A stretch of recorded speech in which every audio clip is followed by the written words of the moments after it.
Buddhist stories, the 100-headed fish, the peaceful heaven beings' deeds, and the Trial Streams Are Heaven Gatherings, Part 1 of 8, on Between Master and Disciples, given in English on August 9, 2015 in Roquebrune, Cap Martin, France.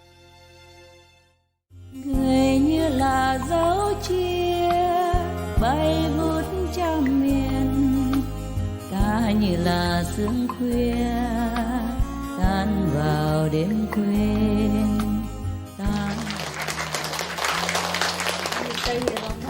No, just to the 12. To the 12. I got here on the 2nd. Very good. After the 12, you have to ask one of the sisters taking care of this. Okay, I will. I only see you every day. People might think I'm your boyfriend.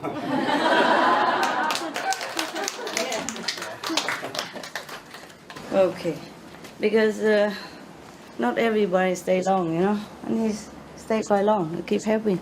I appreciate your help. You're a very good boy. Good boy. Good boy. It's just I'm fed up with so many gossips. Yeah. I need to ask an old lady who stays long to take care of this for me. But they're busy, cooking and whatever. I am not his boyfriend, okay? Just to make sure you know. Okay, you can bring this up. Table, please.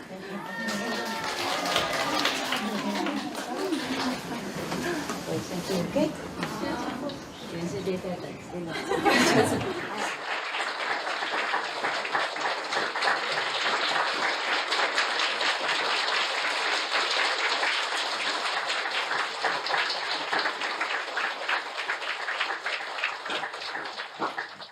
You all managed to get wet or not? A little bit, huh? But due to your grace, You were what? to your house. Yeah, you went to my house and the gallery and I asked my assistant if not enough space, then just span some canvas. And you sit inside, in the middle, so you won't get wet. And I said, maybe 10 people can go to my hut. So I room all the blankets and everything, and you can sit there if you want, but she say, okay, we managed, so you didn't come, huh? Or you didn't like my hut?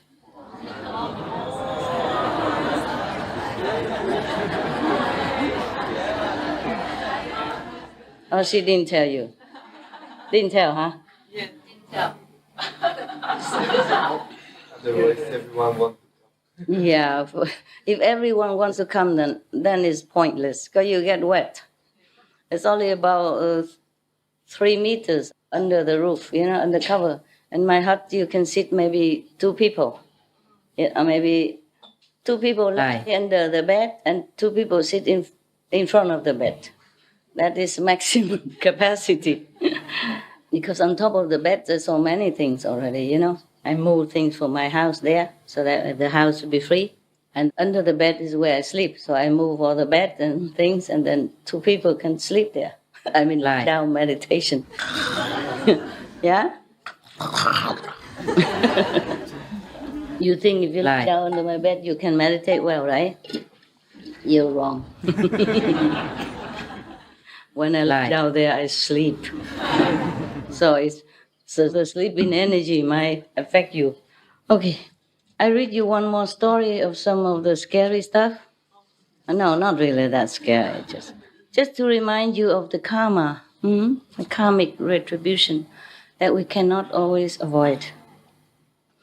And then later I read you some nice story. Another sutra. Yeah.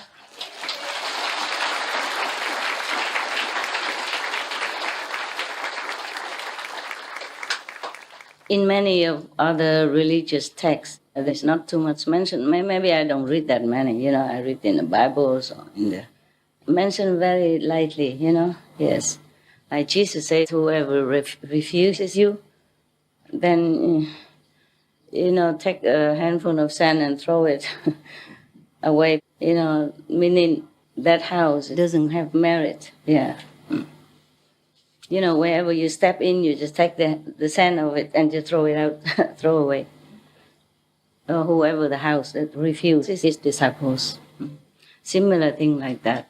Or they mention like hellfire, temptation of the devil, but not so particularly detailed like in the Buddhist sutras. Therefore, I'm reading it to you. Sometimes before I also mention many times, and I also read some Buddhist stories before, many years ago or sometimes now and then, because it's so detailed, okay? In case you're curious to know what hell is like now that you can't go there anymore. You wonder if the master is hiding something there and doesn't want us to go. So I check it out for you. The Buddha already checked it out.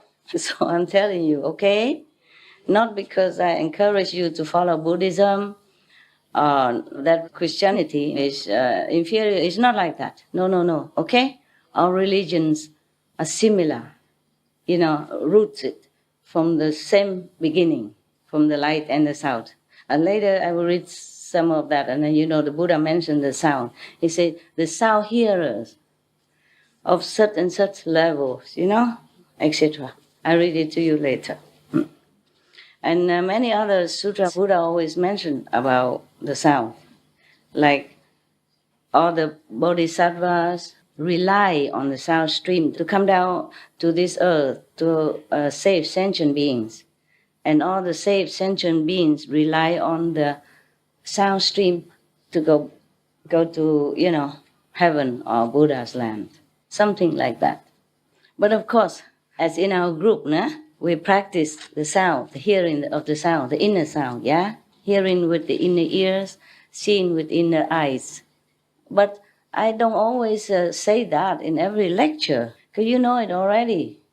I don't always, maybe I say it in the open lecture, but not in the group, And during the lecture, I mention only a couple of times of the sound hearing and the light seeing, And the rest I explain why, and I refer to Bibles or sutras, etc., Therefore, it's the same with the Buddha. He doesn't always mention the sound and light and stuff like that.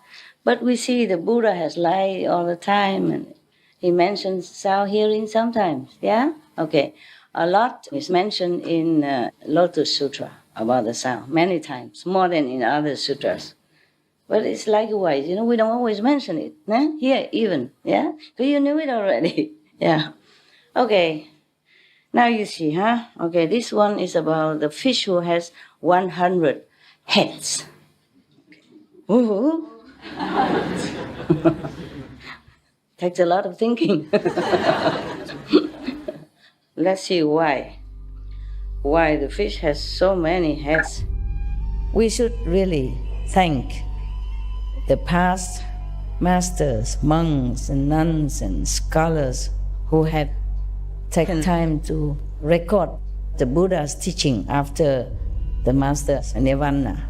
And also for the past and present persons, lay or monks or nuns who have really dedicated themselves, sacrificed their time and precious health or under any difficult situation to translate this so that I can read it to you. And we have to thank them. And may they be blessed forever by all the Buddhas, past, present, and future. May their merit be immense. May they be liberated forever. Thank you.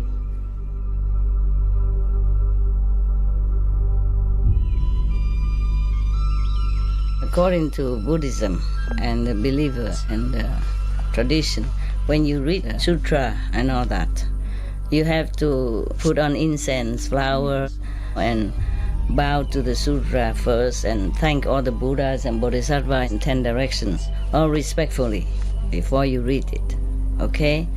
And then you cover the sutra also with silk or beautiful cloth, and I just make it more popular, more easy, simple. And I apologize to all the Buddha. I say if I done something wrong, according to the tradition, my heart is full of respect. It's just that I cannot always do that. So please, all the sin, whatever I've done wrong, is all on me. At least other people, they hear the names of the Buddha, according to the sutta, they will get benefit. Yes. Thus I have heard. So you know it's from Anand again. Yeah. Oh, is the live stream on already? Okay, we don't have to wait. Wow, high tech. Wonderful. One time the Buddha was in the country called Makete in the bamboo grove. One day the Buddha, they say the world honored one. Same, huh? The Buddha, world honored one. And all the bhikkhus going from there to the next country, Tisali. And they were resting at the bank of a river called Leviat. On the bank of that river, alongside, there were 500. That's why always 500, huh? I wonder.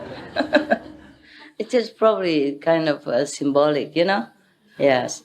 Like I asked, how many people are left over in the rain? They say approximately 500. I say, 500 won't fit in my hut and in front of the hut. In front of the hut, there is a protective roof. Also, you saw it, transparent, so that I can see the rain and the sun. And the hut inside is just a normal hut, a wood hut. I open all the office and everything. The living room downstairs, upstairs, the nuns are staying. Well, should I continue with the nuns or continue with the story first? Yeah, by the way, I'm telling you why I ask you to respect them, because they're not ordinary nuns, okay? By the way, I'm telling you this. Yeah, they are nuns already, many tens of years, many decades. But even then, they follow me. Not only these, there are many Korean monks, nuns do that. Monks and nuns too. Some are very elderly already. Maybe 60, 70 already, many decades been monks. And they still follow me and believe in my teaching. That is special. Because many monks and nuns, they believe they already got everything from the Buddha Sutras. Yeah? They don't need me. They don't need any other method. The Buddha is just talking about enlightenment. I'm bringing enlightenment. Understand? That's a big difference. But I'm teaching the same as the Buddha, as Jesus, or, all the masters. I'm not teaching anything contradictory to that. Yeah. That's why they're more special, understand? Yes. And remember, I had a retreat in Korea Center before? Yes. And some of you put money together for the buses and for the food and all that to eat together, yeah? And then some was left over, and I also put some out. So together, I gave about 120 or something US dollars, 120 something thousand US dollars to build a little refuge, ashram for them. So some of the Korean monks, they had nowhere else to go, then they stay there. But they don't just stay there and receive offering, I did not tell them that, but they went out in the vicinity and working on the plantations, grapes or whatever, gardens, yeah? And then earn their own living. So they are very special and worthy of your respect. Understand now? Yes. Not just because I say, okay, you can practice and you don't have to be monks and nuns. It's not the same, huh? Yeah, they have self-denial. Yeah, self-discipline. A little bit more than you, okay?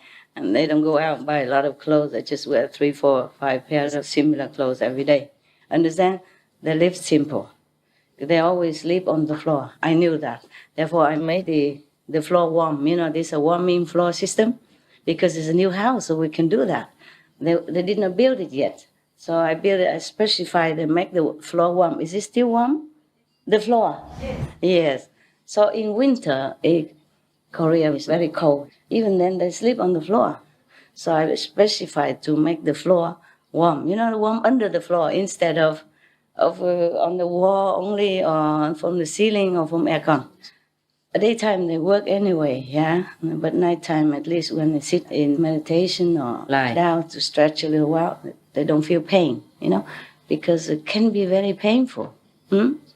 Winter, if the cold comes from the floor, you can't avoid it, and it gives them pain. Yeah, asceticism is good, but pain is not. We don't spoil the body, but we try to take care as good as we can, so that it lasts long and is comfortable to continue our practice. Yeah, because if you have too much pain, you cannot concentrate very well. At least in the beginning, Once you enter somebody, then you don't feel much. Yeah, that should be the good practitioners. But then not everyone reaches that level so quick. First comfortable and then go up. Okay? Yeah. So I want you to have respect for them. Don't push, don't take their place, and don't try to, kind of, because you want to see master and don't care who's who, get out of my way. My dogs are like that. I'm sorry, When they see me coming, they forget each other. They just squeezing, elbowing each other to come to the front, And sometimes wagging tails at each other. The tail coming together. It's so cute.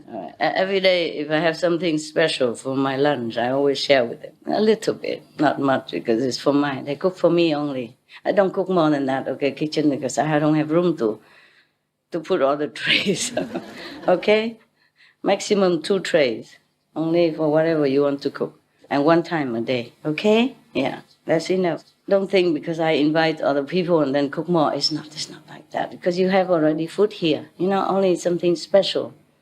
Then I offer to them also because they're monks. Maybe they don't have much money to buy the things that you make for me. And not only that, but the Vietnamese things, they won't have it there. You see, they work all day. They don't have time to make spring roll and all that for themselves, even though they know how. Okay? So if it's something special like that, I offer to them. But if it's normal, and the rest is just normal food, like you eat, then I don't offer, because they have it here in the common kitchen. So, on the bank of the river, where the Buddha and the Sangha rested, on the way walking to the neighboring country, no wonder my eyes feel funny. So I put this one there, it's big.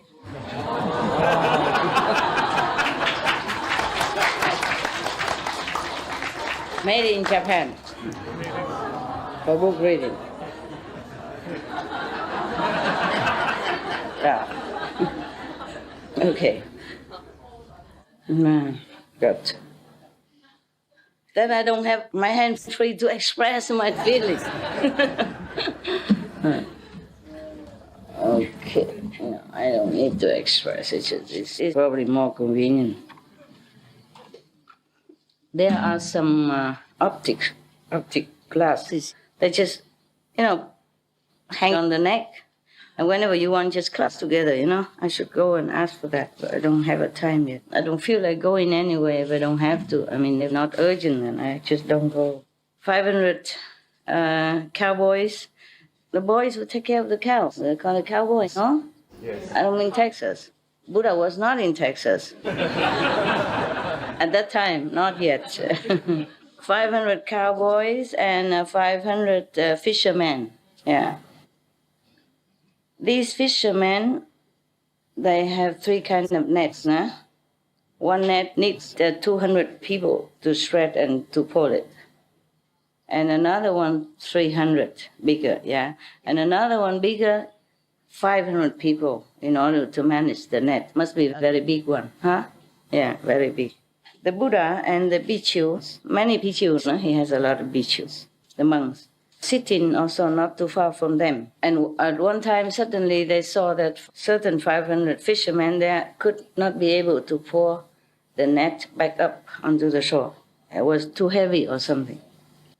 And then these are 500 fishermen asked 500 cowboys to come and help them to pour together. And then saw 1,000 people in order to pull it up.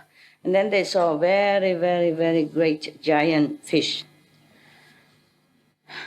On the body of these fish were all kinds of heads of different animals, like the horse's head, the camel's head, the tiger's head, the wolf's head, the pig's head, etc., etc. This was a very strange kind of fish. So they all came and had a look. And then the Buddha also asked Anand to go over there and check it out. And then Anand went over there and saw that. He saw 100 kinds of different animals' heads on this body of the fish. And then he came back to the Buddha and told the Buddha first, and then of course he will ask, nah? Anand asked a lot of questions. It's always him who asks. I wonder why nobody else knew how to ask. Yeah, up to now, huh? Up to now, in many stories, most of the stories, always Anand asked the Buddha, why is that, why is that? Well, he was clever, no, even though he wasn't enlightened, but because he was probably busy or being the Buddha's, attendant, he thought he didn't need, yeah? Maybe like that. Possible, it affects. But then later he meditated just for a while alone in the woods after the Buddha's nirvana. He got enlightenment complete right away. So he had it already in him. Just took some time. Yeah? Maybe you all had it and it takes some time. Maybe after I die, then you all go sit in a corner there and then get enlightenment completely. I don't know. All right.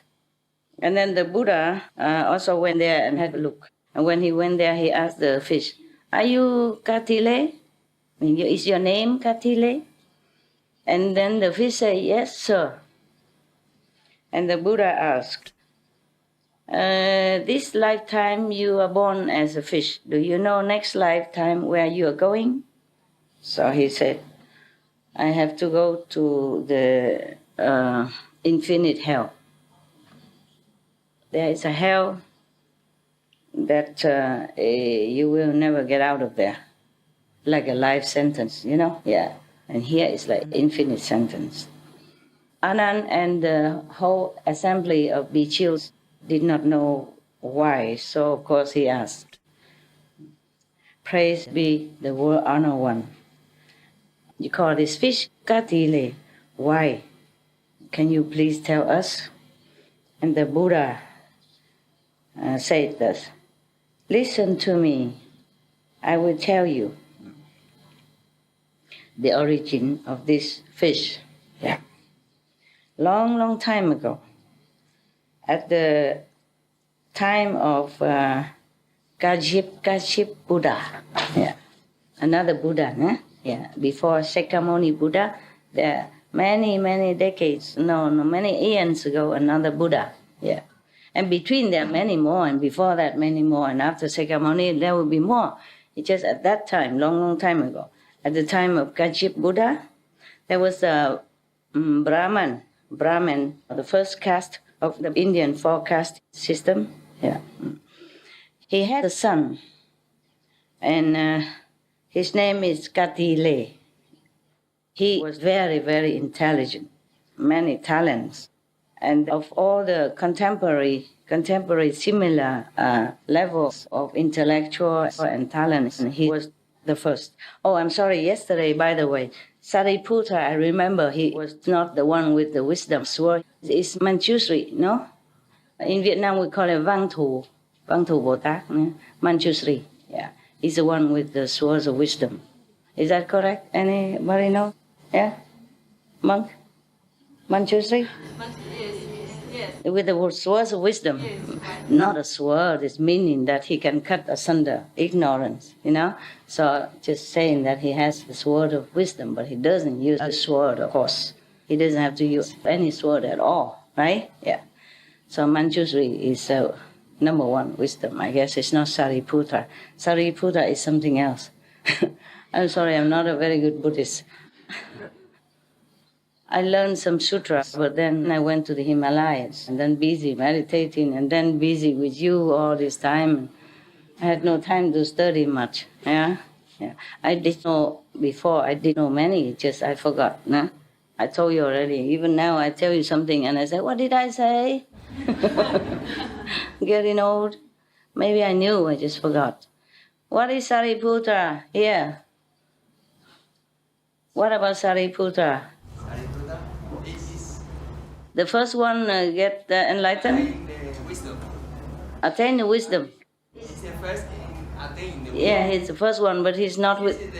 The life of Buddha, the cartoons I see in the YouTube. The cartoon? Yeah. Okay. So it's Manjushri. Manjushri is Vang Thu, huh? Is I Vietnamese here? Vietnamese Buddhist? Vang Thu Sư Lợi Bồ Tát. I think it's Manjushri. Maybe I read some more of the other sutra later to clear his name. But Sariputta is not like, is not the one with words of wisdom. Okay, at that time, this boy, Katile, was the best in the contemporary world at that time. But concerning just the worldly intelligence and knowledge and talent, but compared to the monks of the Buddha, then he knew nothing. Yeah, he knew nothing about all this Buddhist teaching, of course. Okay. When his father died, he said to him, "My son, you should remember, don't ever try to go and make a discussion or debate with the monks of the Buddha, because these great beings, they have deep and wide wisdom. You can never compare. So don't dare even go near." All right. Okay. So after his father died, he was still in school, continued to study. And in the whole country, he was praised as he had eloquence, number one in the whole country. But he never went out and tested his eloquence with the monks of the Buddha. And then his mother saw that this was one of his weaknesses, so she came and told him, "You are a very intelligent person and very highly educated. Who is better than you?" So the son said, Katile told his mother, "Praise mother, the monks of the Buddha are much, much, much better than I." So the mother asked, How better than you? In which way?" And he said, "Praise mother. If anything I didn't understand or I didn't know, I came and asked them, any of them, then they explained to me very clearly and very easy to understand. But if they asked me anything, I could not answer." So I knew that I am nothing compared to them. Why don't you go there and learn with them? Learn the way they know things. "Oh, mother, I am an ordinary lay person. If I go there and want to study with them, then I have to become a monk first. So how can I do that?" Yeah. "Hey, very easy. You just fake to be a monk. And then after you learn everything good already, then you come back to me. No harm done." Wow. Praise mother. I will do that. After a while, he bought some clothes, wrapped around his body and bought a baking ball. He went in there to the assembly to study with the monks. There were so many monks at that time with the Buddha, so nobody checked who is who. And as long as you shave your head and had a baking bowl and wear saffron robe, then everybody accepts you as a monk. So of course he was already very intelligent. After a while, he remembered everything inside. He learned everything, understood everything. Yeah. And then one day he went back home to have a visit with the mother. The mother asked him, "Did you study well already? Are you better than all the monks already?" Study well may be okay, but better than the monks must be dreaming. So they say, "Praised mother, beloved mother, concerning the education, I am the same as them." Meaning he learned everything from them already, so he thinks it's the same. But in the meditation, I am very, very low. Why? How do you know that you're low on meditation? Beloved mother, because meditation is very difficult. And it's not just sitting, but inside, must know the inside, a vision. And it's very mysterious and very deep. I try a lot, but I cannot do like them. I want to understand the meditation inside. I cannot go inside. I cannot penetrate the essence of meditation. It's not just sitting. Probably he didn't learn initiation. You see, he just came in, but he didn't know that he has to go through initiation, not just being a monk. Yeah? Yeah. He didn't know that. Yeah. And of course, if you meditate or you initiate it, you don't ask the sister nearby, are you initiated? How do you initiate? And even then, the sister won't tell you. This has to be with the Buddha or the appointed monks, yeah, in order to be initiated. Therefore, if we talk about this meditation or visions and whatever, inside, I'm always lost. I never won any discussion on this topic. Okay, the mother said, from now on, whenever you discuss anything with the monks and you have lost and they have won, then you just scream loudly, you just slander them, you just call them, you just, degrade them. Yeah, just to cover up, yeah. Okay, so the son asked the mother, Mother, but all the monks, they are practicing compassion and mercy. They haven't done any sinful things. Why do you tell me to scold them, degrade them, and yell and, humiliate them? Why? So the mother said, if you're louder and you scream and you yell at them and you degrade them, then you win. And they won't know what to say. They wouldn't know how to answer that. They wouldn't yell at you, they wouldn't degrade you back. That means you win. Oh, God. What a treasure of ignorance. Yeah, by the way, I forgot to tell you. When you wash your hands, you wash oil into the bucket, right? And then use it for the toilet, right? Or not? Yes. You save water, right? Yes. Okay. Another thing, whoever has the water and electricity ability should buy those filters, put it on the tap. And then whenever you open, you turn it to the filter side, turn this side and you can wash as normal. Turn to the filter side, then you have filter water. You can drink straight, direct, because it's very clean. That's why I drink every day. I don't cook water. Unless I don't have any filter, I don't cook. Or if I don't have a filter, then I use a cloth or something to filter. Okay? So here is, of course, it's not as good as if you use a cloth, because we don't have to buy one more extra, but it's okay. One filter like that attached to the tap, you can use for 3 months, regardless of how much water you use. You just use it and drink anytime you want. Just go in the bathroom, turn on the tap, push it to the filter side, and drink. I do that all the time. Okay? The more simple, the better, that's all. Not because I'm lazy. I have a cattle, stand still and all that. I do it only now and then. When I need to drink something hot to cleanse the throat, or when I have customers, I have friends, then I cook tea for them or something like that. Then I use the kettle. So Katile listened to his mother. Oh God, what a mother is for. And then whenever he discussed, or debated with the monks, and then when he lost, of course, on this topic, then he screamed and scolded them and degraded them. You are a stupid person. You are just animals. You know nothing. And then he called them you just like a dog's head, a pig's head, or this animal's head, or that animal's head, meaning stupid, no brain, little brain, something like that, yeah? So every time he was very, very fiercely scolding the monks like that.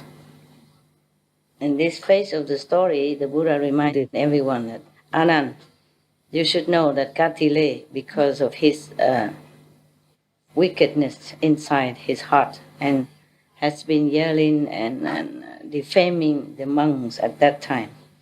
Therefore, he has become the fish with 100 different animals' head on his body.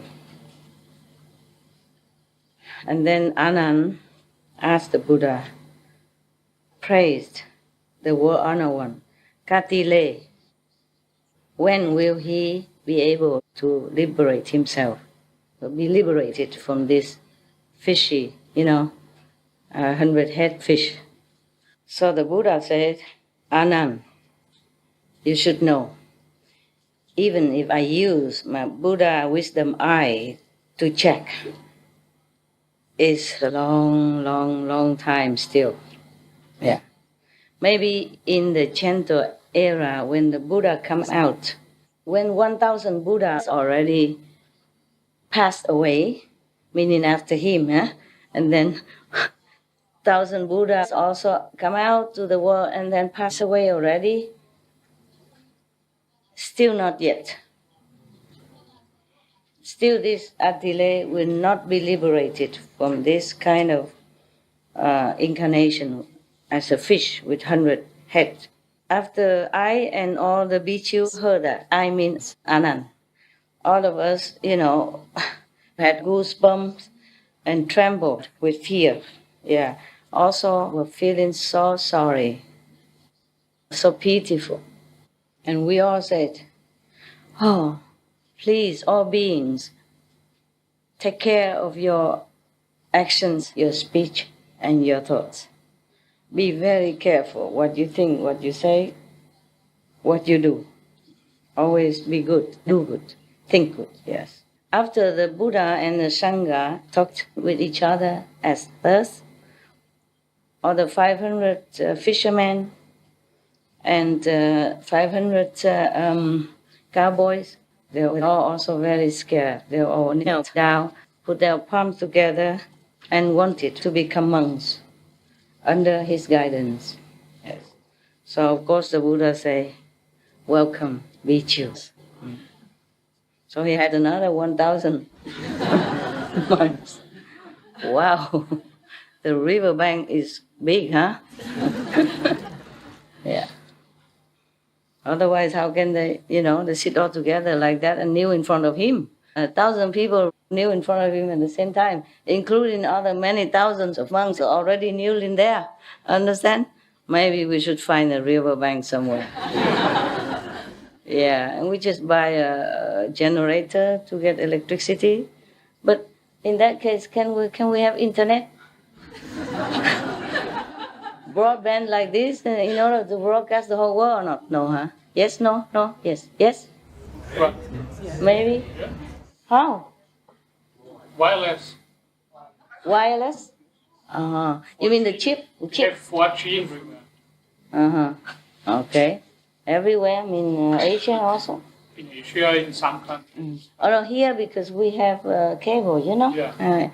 Official connection internet. But if we have just internet card, internet chip, is that good enough? Can be. I don't know. In one of the countries where there's no electricity, no water, I told you, we have internet chip, but it's so difficult, so slow, just to download a little page, one page of information. Picture, forget it. And had to go all the way on the road, not on my mountain, cannot. Have to go all the way down to the main big, not really big road, but a country road for that community.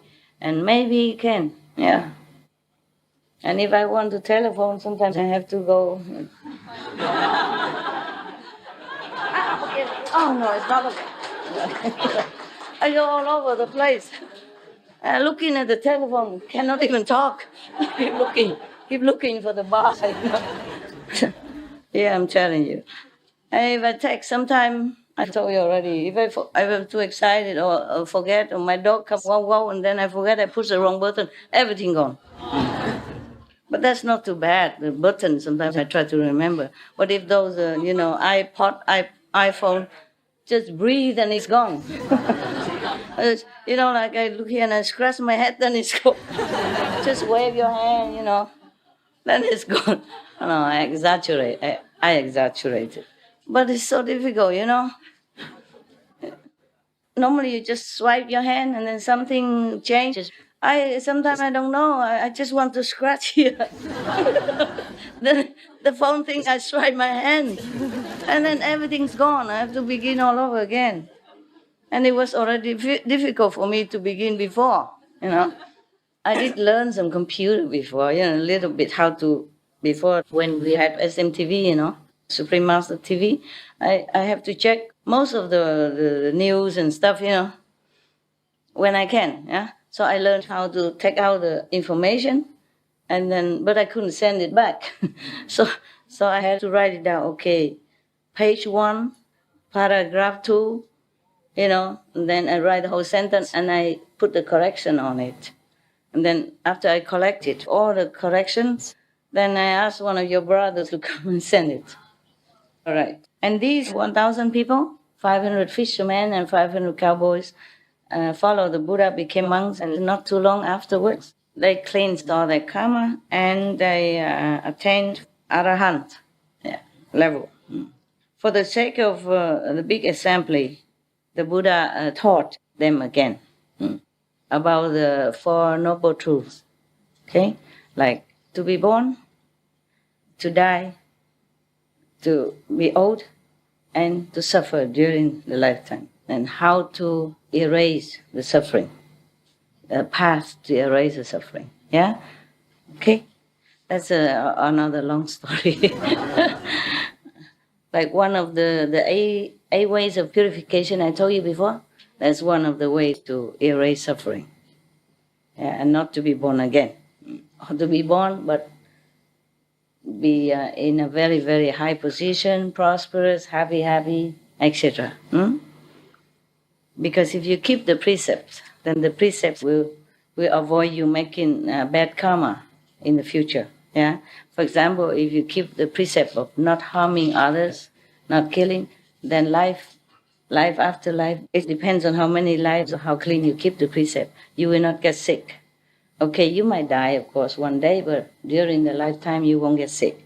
Or if you keep the precept of non-stealing, then nobody, no robber will ever touch your house. For example, like that. Okay? Yeah. Every precept has a consequence. Yeah, a good karma to bring with. Okay, yeah. Anybody wants to hear some more stories? Yes, everybody. How many? Raise hands.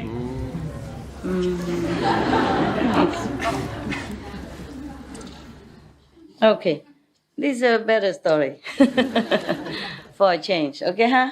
Yeah, and then maybe after I read that. Thus I have heard. It's a story from Anand Computer again. Yeah. One time the Buddha stayed in Save country in the golden garden of Kapkodok and the Prince Kida. Remember the garden? Yes or no? Yes. How many yes? Only 3, 4? The garden of the Prince Kida. Yeah. That the billionaire has to use a gold bricks. to pave it. Yeah, gold brick, gold bars to pave it, if he wants to buy that garden. Why bother? In Africa, 5 million square meters, only 500,000 euros. Yeah. If he knew, he would go there and buy instead.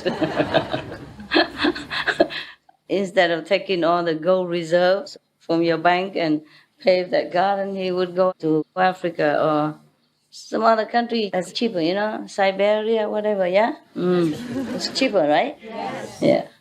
In some of the countries, they give you land for free. Yeah, so that you go develop their land. I know one of it. Not Venezuela, somewhere nearby. Not Honduras. I forgot. I was there before. I forgot. Belize? Huh? Belize? Belize, for example. They give you land for free. Yeah. But over there, they don't have soy sauce. They don't have... Very little things, They sell small in a small little hut. Even Chinese shop, I asked, do you have any tofu? So I said, what do you cook around here? We cook whatever the land offers. If they want to buy tofu, sometimes they have to go across to go to Mexico. Or America, Okay, maybe you go to Belize, huh? Ask the government to give us some free land. Then we'll bring tofu, soya sauce, we'll bring everything inside, everybody can enjoy together. All right. I don't know, it's not like you just have land, you must also have some affinity with it, yeah? And any land has to offer us some freedom, to freedom of speech, to gather without hindrance. Otherwise, it's not about land, huh? Okay, this time we are going to heaven, not on earth anymore. Okay, this chapter is about a heaven called Tịnh Cư Thiên. Maybe I think very peaceful, peaceful heaven. Yeah. If it is according to this word, means peaceful heaven. Yeah. Thus, I have heard at one time the Buddha in the same country, Save, in the golden garden of the Prince Kida. At that time, one day about evening, suddenly there was a beam of light from the heaven shining down onto the whole garden. And inside this great shining light, there was one being, very big, very handsome, very strong. And his body emitted like a diamond kind of aura. And he flew down inside where the Buddha resided. He was down in front of Buddha, and then he walked around the Buddha 3 times, and then went back in front of Buddha, knelt in front of the Buddha and said, "Praised be the Buddha. I am from the heaven of peace. I have heard that you came down to the planet Earth to save beings and bring them blessings also from heaven. I thought it is very rare that the Buddha appears first, so I'm here with the utmost respect and sincerity. Please accept my offering tomorrow, that I can offer, water and a vegan diet. Water for bath, yeah. In India, many thousand monks. That's why the Buddha, one of the precepts for the monks is you don't take a bath more than once every half a month, twice a month. Yeah. Just to save the water, Just like here, you can't bathe every day, huh? Yeah, when you need, really, but not everybody come and shower every day, my God. So we use a dry cleaning system, remember? Yeah, I do the same. Huh? I do the same. But even if I take a shower, I use a bucket, a kind of low bucket and round, standing there so that all the water runs inside there. And I use it to flush the toilet. And I wash my hands also inside. And then I use it. Yeah. So no problem. He pleaded with the Buddha and the Sangha to accept his offering of water for bath, shower, as well as vegan food. Yeah. So the Buddha praised him that he had such a sincerity, wanting to do meritorious deeds. So he accepted. The Buddha accepted. So this being flew back to his house. No, his home in heaven. And he brought all the beautiful food and drinks from heaven down to earth. Yeah. And then he brought a lot of facilities or anything that facilitates the shower and the bath. Yeah, he brought it all down. And then the water, he brought all the clothes, bathrobes, towels, everything. Yeah, from heaven down. And then he even manifested many bathhouses, many shower houses, many rooms. And then he made the water already mixed well, not cold, not hot, just fine. With a thermometer, check it out. How many degrees is good, yeah. And then also, these things even brought these grasses to brush your body. They use it kind of brush, different. Maybe they say grass to brush, but probably special grass, just like we use the brush nowadays. And then he even brought down oil, like body cream, first class, from heaven's supermarket, everything down. Okay. And then after he arranged everything, he came and invited the Buddha to take a shower. Of course, the Sangha also, Yeah, maybe. And then after that, the Buddha came back to his own room. And then he came to the Buddha and said, "Praise be the World Honor One. The vegan meal is all ready. Please come and enjoy." So after the Buddha and all the Sangha finished their bath, put back their clothes and everything, they went out and enjoyed the vegan meal. And then they went back. After that, Toi means Anand, means I mean Anand, came in front of the Buddha and asked again, "How come no other Sangha ever asked him? Always Anand asked." I guess other people don't dare, so they put down a notice, "Anand, go ask Buddha."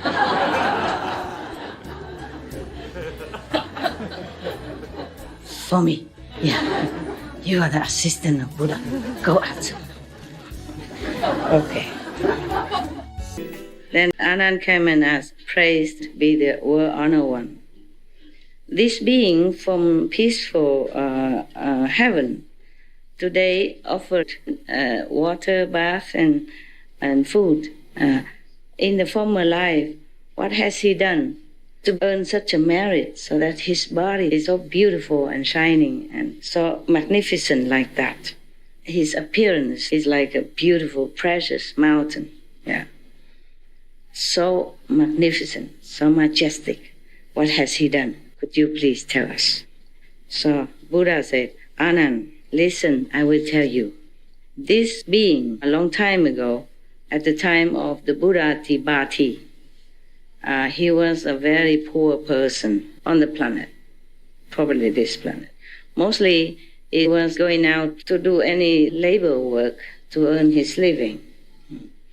One time he heard that the Buddha Tibati preaching in the assembly said that the merit of offering water to the Sangha to take a bath is very, very, very great merit. So he was so happy, he wanted to have this kind of merit. So he came home and he worked harder, He went and asked everybody to give him the job and did this and that, a little handiwork everywhere. And then he saved all that money as much as he could. And then he used that money. And then he bought some special things for the bath, everything he could. And then also vegan food. And he prepared everything, as much as he could. He invited the Buddha and the Sangha to come and take a bath and eat.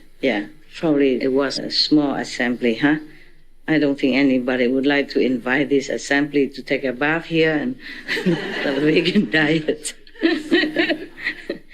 You would like that, I'm sorry, this is Indian, okay? So after that, because of this merit, he was reborn after he died in this peaceful heaven. You should know, I told you already, but I tell you again, there are many different heavens, right? You know, right? Yes. Even the astral level has 120 plus different kinds of heavens, different names. Okay? Anand, you should know, this being is not only today that he has invited me and the Sangha to take a bath and offered food to us. Even in the time of Buddha Tiki, he also went down to the earth and offered offerings to that Buddha also. Means from the heaven, peaceful heaven, he also came down another time and offered bath and food to another Buddha before him. And then, even to the time of the Buddha Kashyapa, he also came down to do the same like today. He already offered similar to 7 Buddhas in 7 lifetimes, different Buddhas in different lifetimes. And then in the future, he will continue to make offerings to 1,000 Buddhas in the golden era, just like today. And then after he said that, he blessed this being with another 100 kalpa of kalpa and kalpa, meaning another many hundreds of eons, then he will become Buddha, this being from the peaceful land. Yeah. And then he will have all these beautiful titles that are assigned to the Buddha. And then he will save countless beings. I have goosebumps. I don't know why. Too much blessing. Thank you, all of you.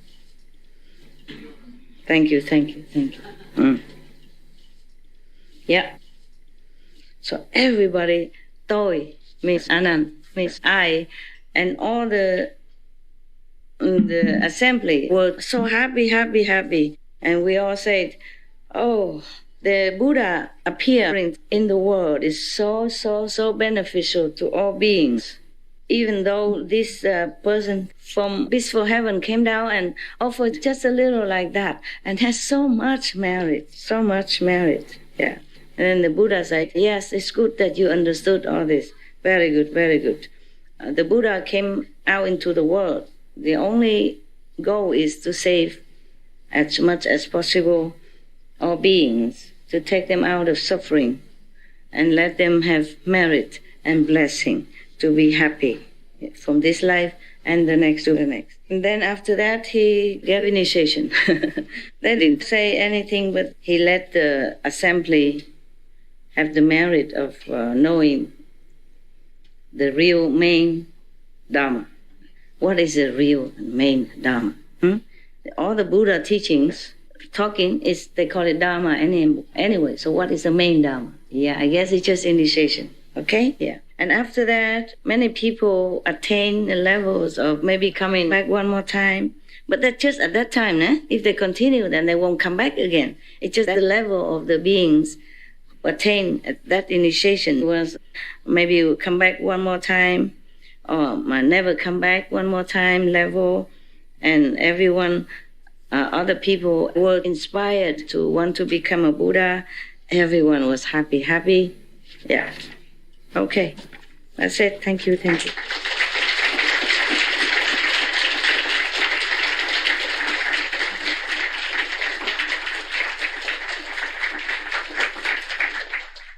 All right. This I promise you I'll read something, but this is a very long one. We do it one at a time, huh? Oh my God, I don't know if we can. I'm thinking. I have a couple more sutras printed out now from the internet. Thanks God we have it. Because I have some but at home, not here. I mean, in the other home. I can't just take everything with me. I didn't know I would stay this long. I didn't think about it. All right. So now, this sutra is a very, very good one. Actually, very, very good. It explains many things in this world. There is a bodhisattva. Wow, there are so many names of hells even that you don't know of. And the bodhisattva in this sutra explains all kinds of hells and their names. I guess if other people who don't practice Kuan Yin method, maybe they heard of some of these, also very beneficial, so that they know they really exist. Because the Buddha doesn't tell lies. What for? Right? Okay. This bodhisattva, his name is Earth Store Bodhisattva. And why he has become Earth Store Bodhisattva and such. It's very, very great. This bodhisattva is a very great person. He comes up and down in this world and in hell to save whoever he can, whoever believes in him. But then beings, after hearing what he said and then change their way of life, then later fall back into the old habit again. So giving him a very difficult job. But life after life, he does this. Okay. Wow. Okay, I just read a little bit, okay, huh? And then if we have time, we'll continue. And if we don't have time, then another day, another year, another lifetime. You understand now why in the old time people wanted to become a monk under Buddha's guidance. Because they had to go there and hear the Buddha day after day and write it down like in college, and keep it in order to understand or to know all that. And then when they go out in the 10 directions, they can preach to other beings who have not been able to see the Buddha. Yeah. Yeah, even just one sutra like this, you have to stay another 2 months. Or 1 month, yeah? Yeah. So imagine, yeah, that's why. Yeah, okay? And the Buddha has many sutras. He lived very long. He became enlightened at about 28, 30 years old. And he lived until 80-something. 50 plus long years. And then he preached all the time. Most of the time. And Anand knew it all.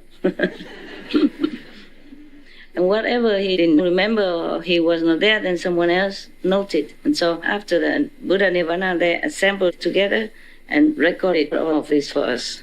And this is just one of many, many, many. Yes, very interesting. Very interesting, the life of the Buddha. Yeah. Wherever the Buddha goes, but you must understand, I have to tell you something. Like yesterday, we talked about the Bodhisattva Maugailayaya. Yeah? Yeah. Something like that. Okay, number one, magician, magical, powerful. And even though you heard Anand said, that he was flying together with the other disciples to this and that and that. But you must know it's not physical, okay? Yeah, not physical. Maybe he just appeared to this old man, monk, to try to teach him things. So in the spirit, in the meditation time, he took this old monk to go visit different hells. Because the hell that they visited, it cannot be manifested on top of the beach. Any beach like that, understand? Okay? If they both, flew like that away and then flew back and slowly descended to the earth in front of, the Buddha's ashram, then at least 1 or 2 people would have seen it. Understand? And then they would tell all the young monks. And then they would have to be so arrogant with him since that day. But they still didn't know. Nobody knew, see, until later the Buddha told them. So inside, just like sometimes you say you see me flying through your window or fly to your house and, comfort you or help you in time of need or just come to visit you. I'm not flying anywhere, okay? Don't ask me to do the show. It's not the physical body. You got it, yeah? Yes. You know by now. Many people saw me inside the house flying and all kinds of things, or take them flying to the other heaven and all that. I'm going nowhere. I have gone nowhere. That's why one of the Buddha's titles is not going, not coming. Yeah? Like that. So do not expect that one of my so-called great disciples holds your clothes and takes you up on top of the coconut tree outside or something. Understand? Yes. Yeah. All this has to be seen through the wisdom eye. And if you practice hard enough, if you have good affinity, then you will see it like the Hong Kong sister, yeah? Or the Vietnamese American sister there, okay? Or many others, yeah, okay? The thing is, probably more of these are recorded at Buddha's time because they don't have anything to record. So Anand remembers everything and then they wrote it all down. But I give you each one a diary book. You write down all your stories, okay? We don't always have time to assemble and everybody tells their miracle stories to me or to everyone. Mostly when you say, okay, be short, just make sure, be short, symbolic. I don't even let you tell all the stories that happened to you yet even. Understand, during your meditation or without meditation even. Inside miracles, outside miracles. Tons. We can bring also many sutras. And then the later generations find it and read it to their children, just like today. Possible, yeah. You can write all your stories. I cannot always hear you, but if you write a book and then you leave it here and I come back and sometime I will read it. Another thing is maybe possible that at the time of the Buddha, the beings that he rescued had a greater affinity with him or had a higher consciousness. Indian people, even whoever is born in India, have a spiritual background, easier to accept the Buddha's teaching and easier to assimilate and easy to practice. Okay? I don't say all are like that. But at that time, even more than now, at that time, life was more simple. Yeah? Almost 3,000 years already, or even more. Life was more simple. People's minds were more purified. Yeah? So it was easier for them to have more experience. I can see things like this. Okay? So everything that seems like miraculous phenomena in here is all seen by the wisdom eyes. Understand? Yes. All right, good. Just like one sister says she saw a heaven gate here and some beings come down, from heaven and bodhisattvas come around, all that. She saw it, but many of you don't see. And if she tells you, then Anand will write it down. And then tell you later. Yeah. All right. This is a story of the Buddha. First I have heard, again, from Anand. Thank you that he has remembered all this for us. And thank all the Sangha who collected them and wrote it all down. At that time, even how difficult it was for them. At one time, the Buddha was in the Trayastrimsa heaven, speaking Dhamma for his mother. His mother already passed away after his birth, remember? And she went to Sita heaven. Oh no, she went to this Trayastrimsa heaven. This is one of the heavens in the third world, okay? I told you every level has many, many heavens and different names. Yeah. You see that? Heaven is not all there is. You see, that's why heaven beings, they always come down and make offerings to the Buddha. And because of the offerings, he continued to be able to live up there. Many heaven beings cannot live there long. Maybe 2, 3, 5, 4,000, 100 years, but then have to be reborn again. But this one keeps continuing to offer to 7 Buddhas already. It means how many kalpas passed. And then another 1,000 Buddhas in the future. That means he will live long in heaven due to his merit of offering to the Buddhas. Yes. That was just symbolic only.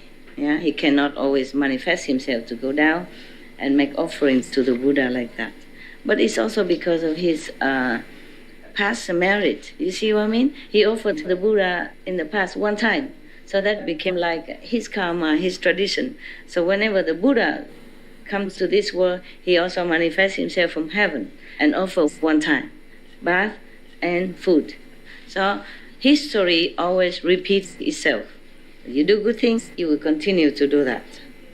Life after life. If you do bad things, you will continue in this evil path for a long, long time, until you don't know when you wake up and then you change. At that time, numerous, uncountable, many Buddhas and great Bodhisattvas or Mahasattvas from infinite worlds in the 10 directions assembled to praise Sakyamuni Buddha. How Sakyamuni Buddha is able to manifest powerfully great wisdom and spiritual penetrations in the evil world of the 5 turbidities. They lauded how he regulates and subdues obstinate beings so they learn what causes suffering and what brings cessation of suffering and brings bliss. Each sends his attendants to pay their respect to the world honor one. At that time, the thirst come one means not coming, not going, meaning the Buddha. Same, he has 10 titles. And thirst come one is one of his titles. Thirst come one means he just comes anytime he wants, anywhere he wants. He goes anywhere, anytime he wants. No come, no go. Yeah? Ru Lai.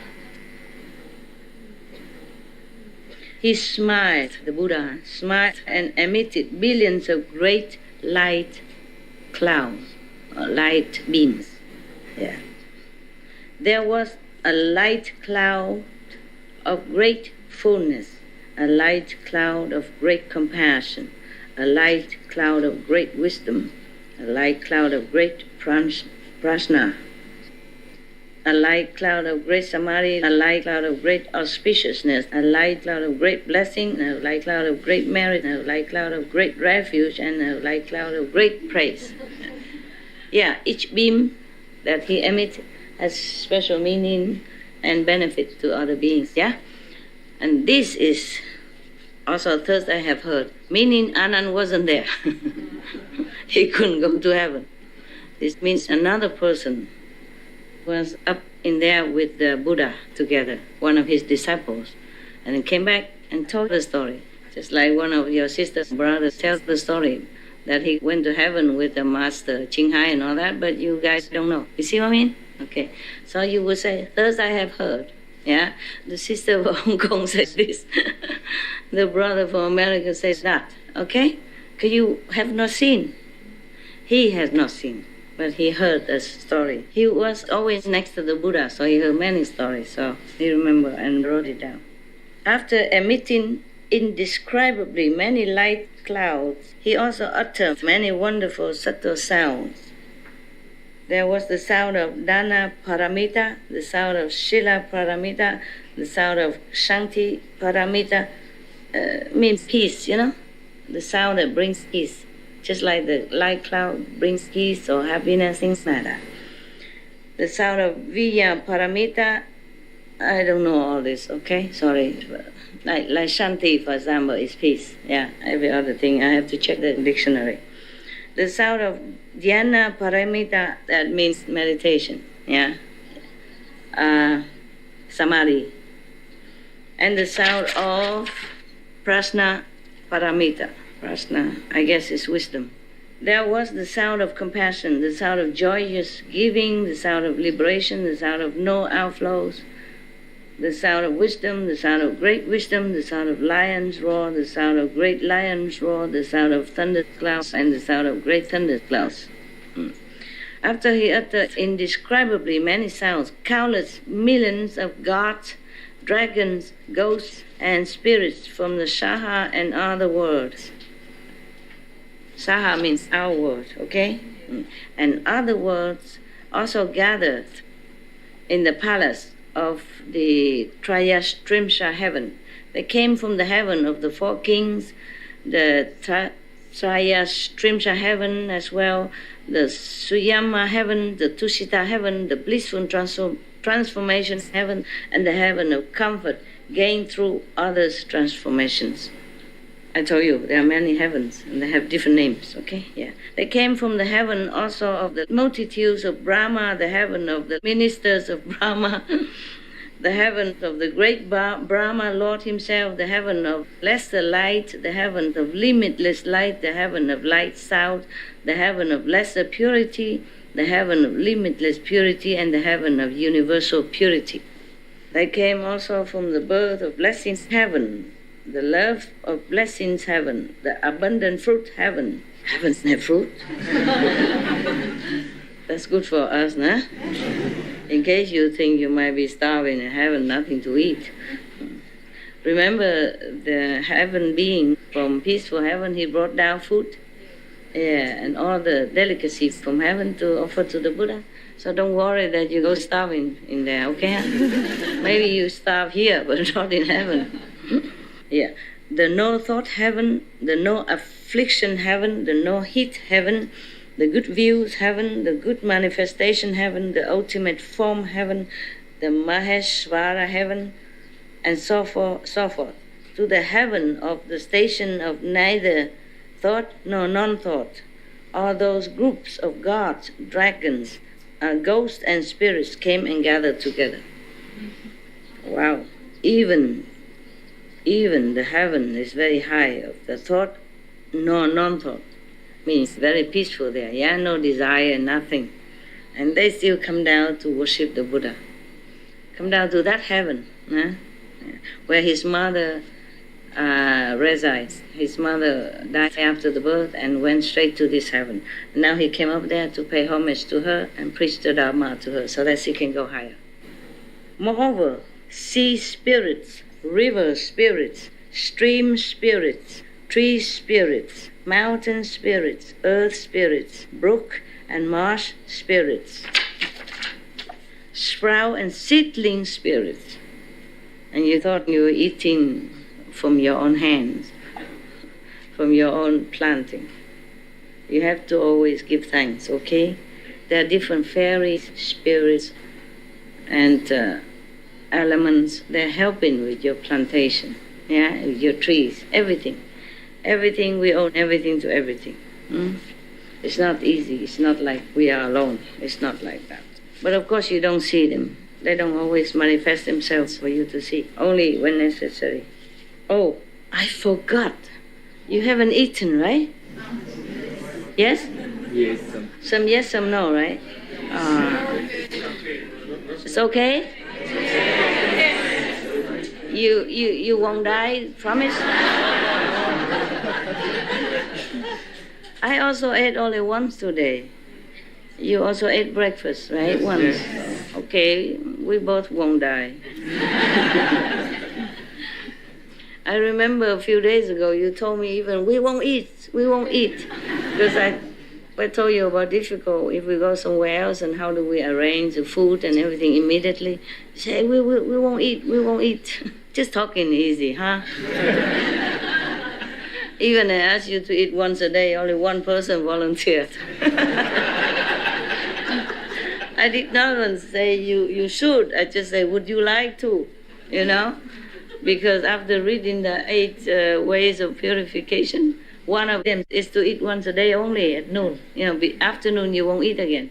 Only one say I do, but maybe she didn't understand what she's up to. She didn't really get what I said, you know what I mean? She just came from the airplane and still... Still jet lag, yeah, and then anything master say, it's good, you know. If master says so, it must be good. So, okay. I guess she changed her mind, 1,000 times already. Yeah. I didn't say you should, I said according to that, wouldn't any of you want to, follow up? Nobody volunteered. Nada. Not even one hand came up. It's okay. Please don't die, okay? Until the next meal. It will still be there waiting for you after we finish. Or you want me to finish now and come back later? You sure about that? Yeah. You're not cramped or anything? No. Oh dear, I am. I was hoping you say yes, master. Please come back later. Okay. On the strength of your blessing, I continue to sit here. All right. So you see, there are so many, even day spirits, night spirits, and space spirits, heaven spirits, food and drink spirits, grass and wood spirits, and other such spirits from the Saha, our world, and other worlds came and gathered together. Wow. So now you know why I tell you before you eat you should give thanks. Okay? Thank all who helps to manifest this food for you. In addition, all the great ghost kings, wow, from the Saha and other worlds came and gathered together. Imagine, even ghosts, they have it better than us. Huh? Many of you couldn't go to heaven where the master went. Huh? Some people can, but some cannot. But the ghosts, they all can come. What? They were the ghost king evil eyes. God, even then has enough power to go up to this. This heaven is not very high, okay? Yeah, of course not above the 3 worlds. Okay. So many of them are allowed to enter, I guess just temporarily. Let me see, is that the 3rd heaven? Oh, this Atri himself. I was thinking it was the 3rd heaven, but maybe not. So many names, I might forget. Let me think. Sorry, just 2nd level. Border in the 3rd level. Now one of the heavens in the 2nd level. Even the ghost king blood drinker, oh God, the ghost king essence and energy eater. The ghost king fetus and egg eater, God. The ghost king spreader of sickness. The ghost king collector of poisons. The Ghost King, kind-hearted. Oh, thank God for a change. The Ghost King, blessings and benefits. There are two kinds, positive and negative. Even in the ghost kingdom, there are two kinds of ghosts. The Ghost King, great regard and respect, and others, etc., etc. Only the Ghost King can come, huh? Maybe the subordinate ghost cannot come. Yes. I guess somebody has to govern these spirits and these ghosts, you know. So maybe the king of the ghosts doesn't mean he's one of them. Yeah, probably he's just assigned to govern these ghost kingdoms, to take care that they don't do wrong things, they don't drink, eat people in the wrong area. You know, maybe not to touch the virtuous people, yeah? Maybe like that. At that time, Shakyamuni Buddha said to the Dharma Prince, Bodhisattva Mahasattva Manjushri, oh here, Manjushri, yeah. Have any of you heard this story about Stoa Bodhisattva already? Yes or no? Mongolian? No? The Tibetan monks don't read this? Don't give you all this? No. Okay. They should have, you know. Should translate to other countries' language also, no? And Tibetan is Buddhist country, Buddhist race, so probably they should know, but maybe they don't read it. They don't give it to the lay people. When you ask, you probably have. When you ask, you might have it. The Buddha said to Manjushri, as you regard these Buddhas, Bodhisattvas, gods, dragons, ghosts, and spirits from this land and other lands who are now gathered in the Trayastrimsa heaven, do you know their number? Manjushri is supposed to be very wise, yeah, and knowing a lot. So Manjushri said to the Buddha, World honored one, even if I were to measure and reckon with my spiritual powers for 1,000 aeons, I would not be able to know their number. Whew. So we give up. Huh? If Manjushri cannot for thousands of aeons, what about us? Huh? Forget it. Yeah. The Buddha told Manjushri, regarding them with my Buddha eye, I also cannot count them all. Oh, even the Buddha gave up. So okay, we are not so bad, you know. Even the Buddha cannot, the Manjushri cannot, then we don't feel that bad, do we? Do you feel bad? No. Good. It's a comfort to know that the Buddha cannot count, because too many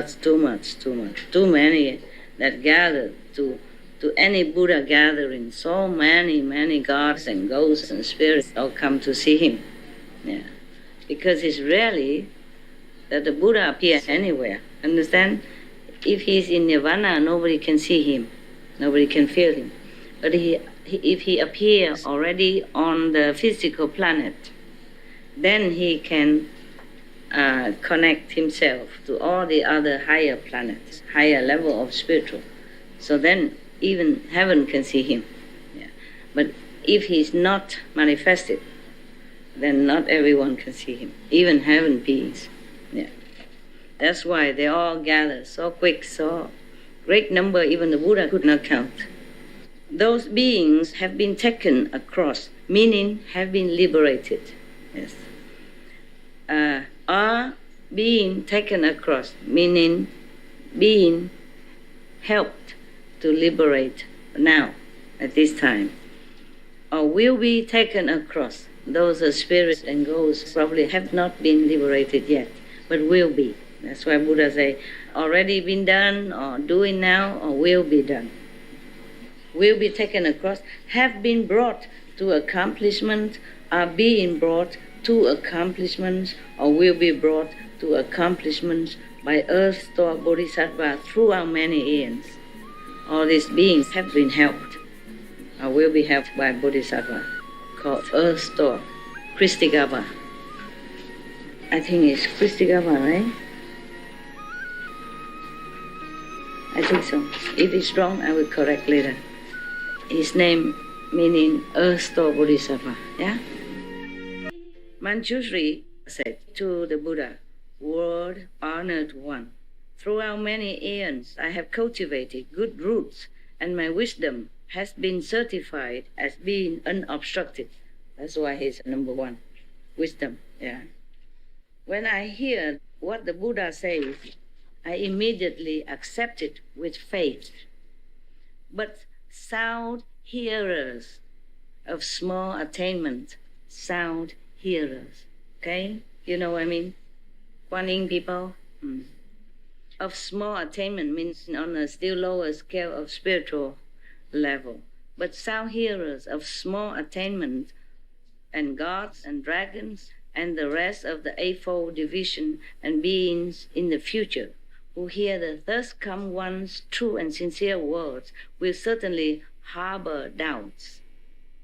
Meaning the disciples of the Buddha, the sound hearers, the ones already been initiated in the sound and light method, but they're still too low level, they probably still doubt what the Buddha said. That how come the Kristikapa Bodhisattva, meaning the Earth-Star Bodhisattva, has been able and will be able to save so many countless beings that even the Buddha wisdom, the Buddha eye cannot measure, cannot count. So some low-level being and other gods, some small diva and gods, they did not necessarily have enough wisdom to understand this. So God is not completely unignorant. Understand me? Yeah. That's why many stories I told you before, some gods don't even know if the Buddha to be at that time was sincere or not. He has to come down and test him with fire, with swords, and with all kinds of suffering. Even if they received the teaching, your teaching, meaning the Buddha's teaching respectfully, they will still be unable to avoid slandering it. It happens. It sounds familiar to me. My own wish is that the world-honored one will proclaim for everyone what practices that Earth-Star Bodhisattva did and what vows he made while on the level of planting causes that now enable him to succeed in doing such inconceivable deeds. The Buddha said to Manjushri, by way of analogy, suppose that each blade of grass, tree, forest, rice plant, hemp stalk, bamboo, reed, mountain, rock, and mote of dust in a 3,000 world system was a Ganges River. Supposed to be so many Ganges rivers. Then suppose that each grain of sand in each of those Ganges rivers was a word, and that each mote of dust in each of those words was an aeon, an era. Then suppose each mote of dust accumulated in each of those aeons was itself an aeon. The time elapsed since Earth-Star Bodhisattva was certified to the position of the 10th ground is 1,000 times longer than that in the above analogy. So, meaning infinite, yeah, infinite, yeah. Yeah, some say infinite, some say infinite. I don't know who's wrong. The 10th ground.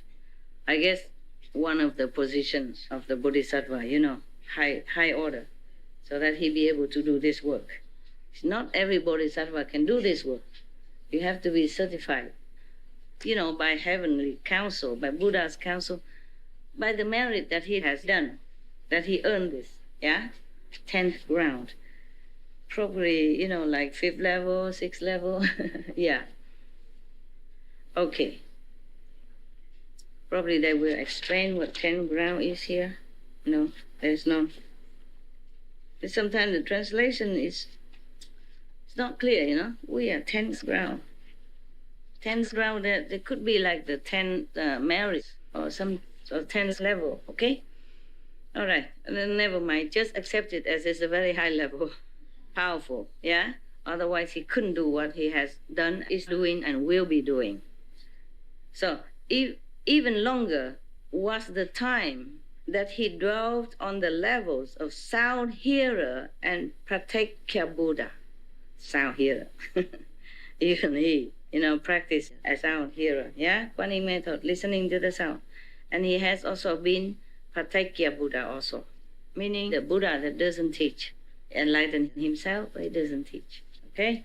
So it's a long, long time, longer than that. So he has been sound hearer for infinite time already, and he has been a lone Buddha, for a long, long, infinite time already. Yes. Manjushri, the awesome spiritual strength and vows of this bodhisattva are inconceivable.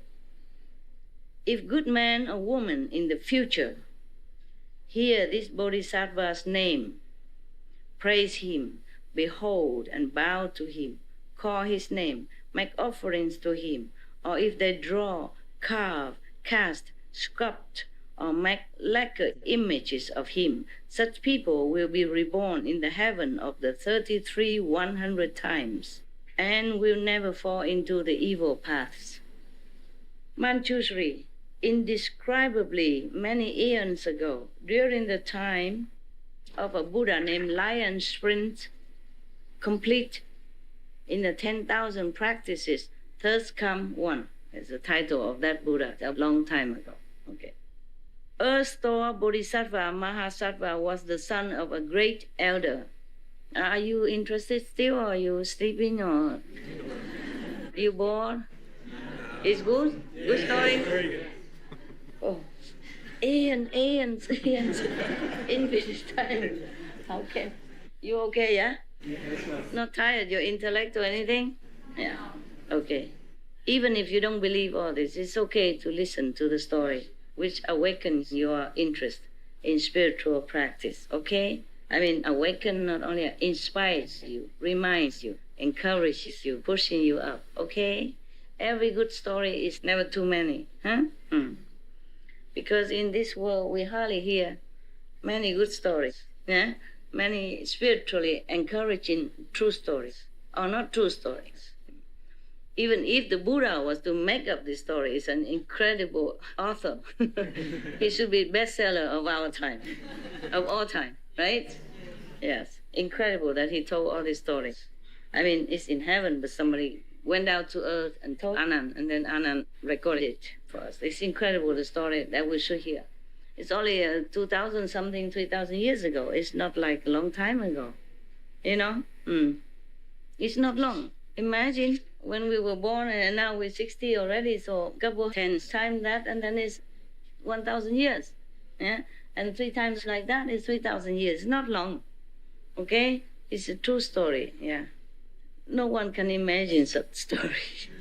Okay, with all the names and all this. Okay? All right.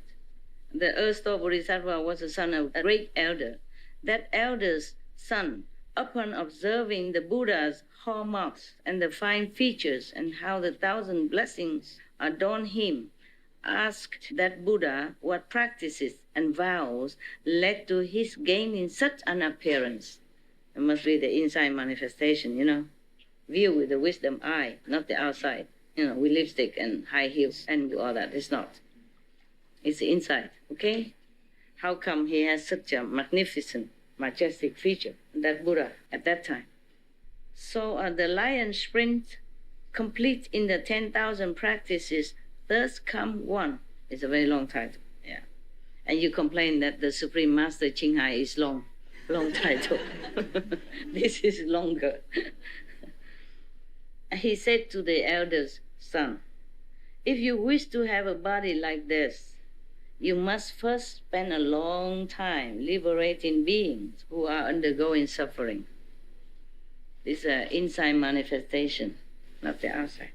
Yeah, many people see a Buddha just like a physical being, but many have open wisdom eyes or have merit enough, they see the Buddha in different appearance, beautiful, magnificent, majestic, and bright, all light shining in all directions. So this elder son was also pure enough to have seen this Buddha, Lion Sprint. Okay, I just said that because it's a long name. Lion Sprint, he's seen him in this kind of spiritual body. So he thought, why so beautiful like that? What did you do? All right, so he said, you have to save all beings who are undergoing suffering, many, and then you have such a body like this. Manjushri, this is Shakyamuni Buddha talking now. Manjushri, that comment caused the elder son to make a vow. So he vowed, from now until the end of future time, which is no end, right? Throughout uncountable aeons, I will use expansive expedient devices to help beings in the sixth path who are suffering for their offenses. Only when they have all been liberated will I myself become a Buddha. Wow. Therefore, he's still always a Bodhisattva. Second level to Buddha. From the time he made that great vow in the presence of that Buddha until now, hundreds of thousands of nayuta of inexpressibly many eons have passed, and still he is a Bodhisattva. I'm right. Yeah, I'm right. Another time inconceivable as Samkhya eons ago, means numerous, uncountable.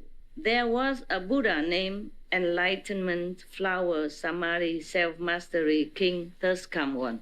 It's also very long. Probably I have to collect some names to make myself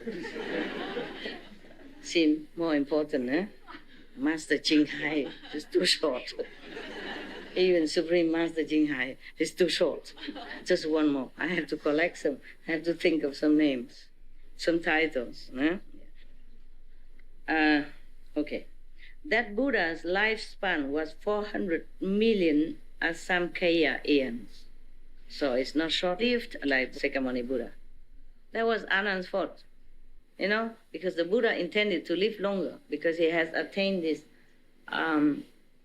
much longer lifespan power. Understand? He attained something, then he can live many aeons, or at least many thousands of years more. But he asked Anand 3 times. He didn't say anything. And then after that, the Maya came and asked the Buddha, okay, nobody say anything.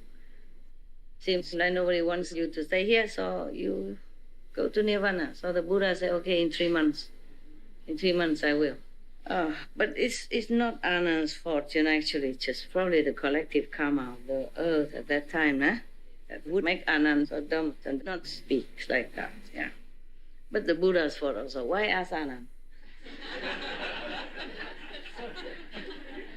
Yeah, go and ask Manjushri or Mahakashyapa, These are more neutral monks, Anand has been too long next to the Buddha all the time. He relies on him all the time, like a son to a father. He doesn't grow so fast. Too spoiled. Yeah? Everybody respect him, ask him this, ask him that. May I go to see the Buddha? And Anand would say yes or no. That's powerful, And then everything he asked the Buddha, Buddha always told him. So he was not used to being asked. Understand? It's Anand who asks all the time. So suddenly the Buddha asked him a question. He was not trained to answer. Yeah, the Buddha should know. If the Buddha asked me, if I was there at that time, I should say, don't ask him, Master, ask me. Or ask Sariputra, ask Manjushri, ask Mahakashyapa, or Maudalagayaya. Yeah. Okay. During his Dhamma image age, meaning the Dhamma flourishing time of his lifetime, there lived a Brahman woman endowed with ample blessings from previous lifetimes, who was respected by everyone. Whether she was walking, standing, sitting, or lying down, gods, or the small gods, gods surrounded and protected her, meaning heavenly beings surrounded and protected her. Her mother, however, embraced a deviant faith and often disrespected the triple jewels, meaning the Buddha, the Sangha, and the teaching. She, the mother, disrespected, looked down upon the Buddha, the Sangha, and the teaching. Okay. This is the Buddha continue talking. Her worthy daughter made use of many expedients in trying to convince her mother to hold right views. It sounds familiar to some of you, no? But her mother never totally believed.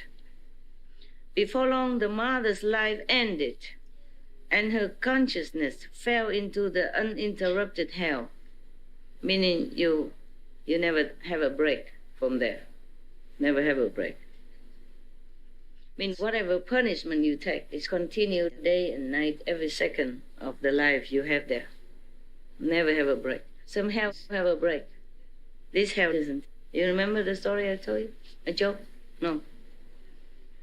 Okay, a person did many bad things and went down to hell. And the king of hell say, okay, you are bad, but not too bad, so you may have a choice. You can go around checking which hell you want to reside in. So he went everywhere. He saw somebody was cut in half there, somebody was hanged there, somebody burned in fire, somebody put in boiling oil. And he said, no, this is too terrible. I cannot bear it. I cannot do it. It's too much suffering. So he went to another hell and he saw that somebody was sitting on the septic tank pool, yeah, but drinking tea and eating cake. So I thought, oh, that's not bad. I can bear it. This thing is terrible, but it's okay. It's not so much suffering like the fire on the boiling oil or the sewing body into different spare parts. So I said, I go here. Said and done. The king said, okay, up to you. And then soon the hell gate was locked and the guy went into the septic tank pool and he was about to order some tea. And then the devil ward, the guardian devil of that place said, okay, tea break is over, everybody turn back upside down.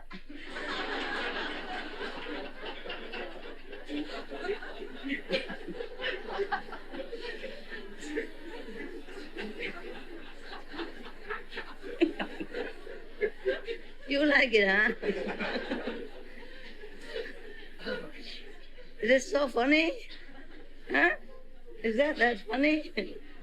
Wait until you get there. Then you won't laugh very much. Especially after the break is over.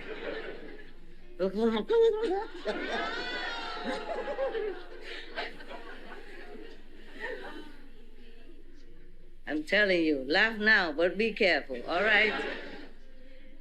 To laugh, but to remember, okay? Yeah, all right. So this kind of uninterrupted hell, meaning never have a break like that. So, when that happened, the Brahman woman, the virtuous Brahman woman, knowing that her mother had not believed in cause and effect while alive, feared that her karma would certainly pull her into the evil paths.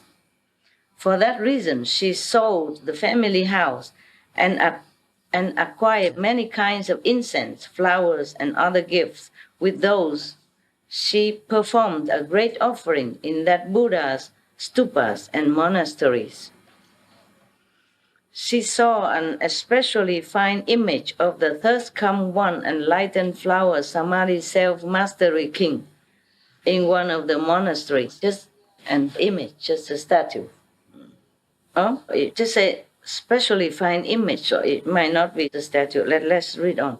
As the Brahman woman beheld the honored countenance, she became doubly respectful while thinking to herself, probably in a vision, image, vision. Buddhas, she thought to herself, Buddhas are called greatly enlightened ones who have gained all wisdom. If this Buddha were in the world, I could ask him where my mother went after she died. He would certainly know. Meaning, then the Buddha was already in nirvana. The Brahman woman then wept for a long, long time as she gazed lovingly upon the thirst-come one. So probably it was an image, It was a statue. Okay. Why don't they just say statue? Easier for me. What do I know? I wasn't there. So she gazed lovingly onto the image of that Buddha, thinking if he were still in this world, I would be able to ask him where my mother went. And she knew the Buddha was not there anymore, so she wept of, feeling frustrated and hopeless, yeah? That's why she cried and cried.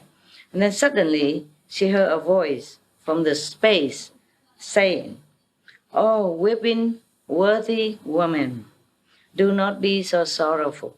I shall now show you where your mother has gone. Probably she was too sincere, so the past Buddha talked to her. Or maybe one of the guardian gods, when we are sincere, we are more connected to protective councils or whoever is responsible for this field that you are praying to.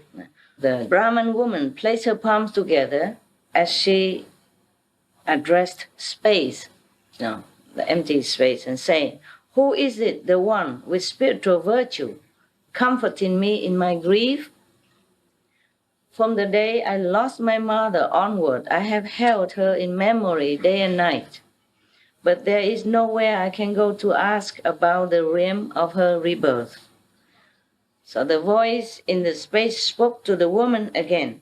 "I am the one you are beholding and worshipping." So that is the Buddha, the Buddha statue.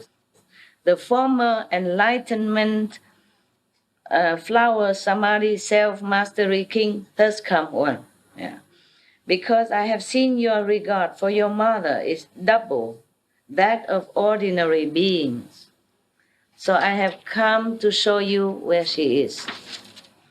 The Brahman woman suddenly lunged toward the voice she was hearing and then fell, injuring herself severely. She was trying so quickly to find out where the voice, so she fell down.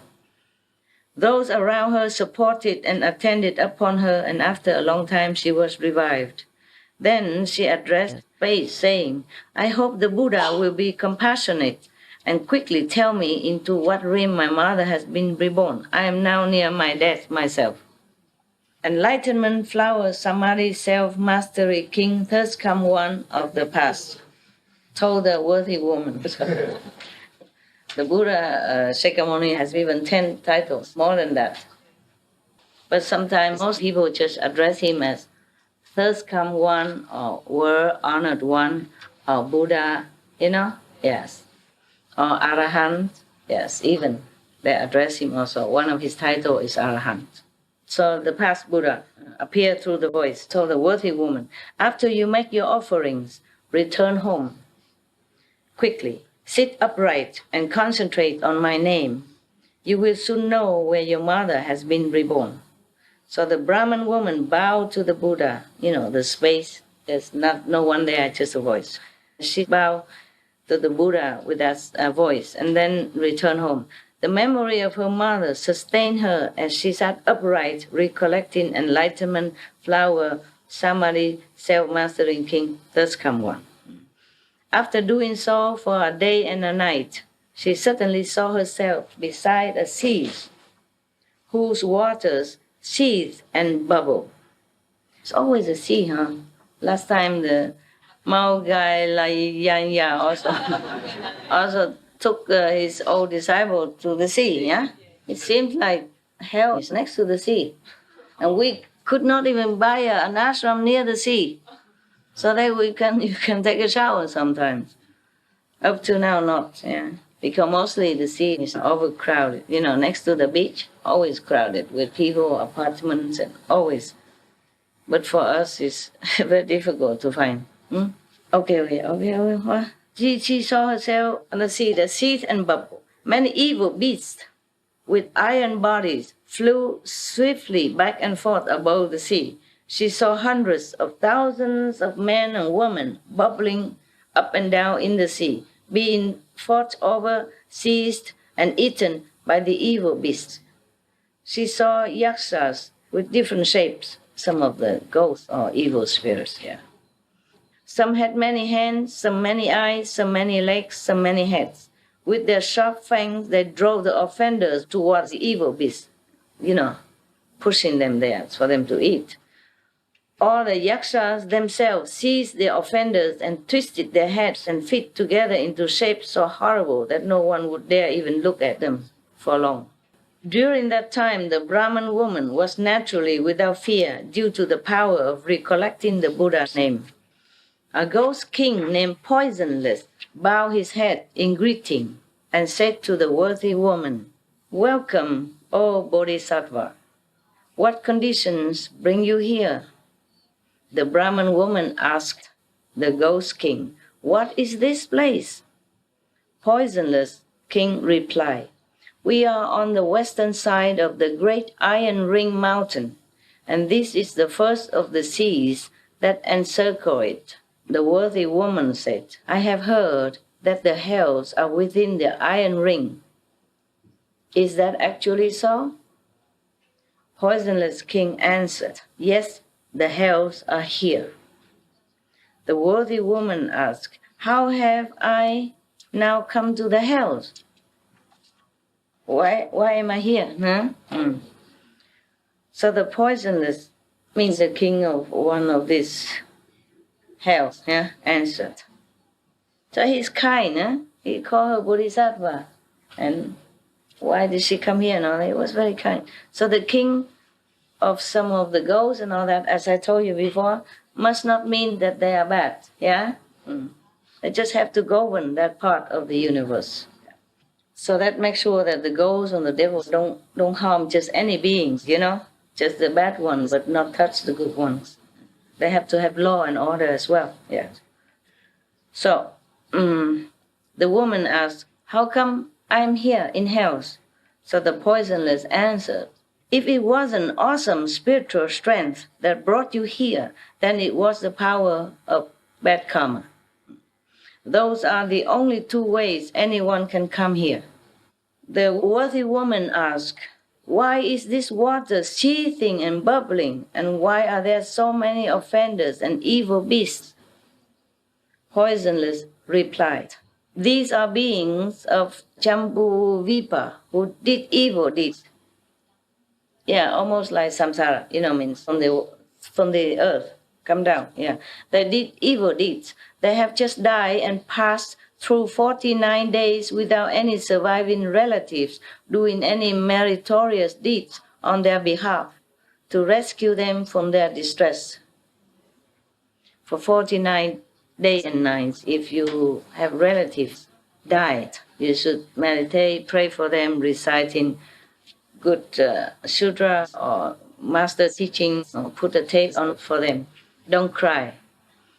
Don't make too much festival, whatever kind, don't busy with all that.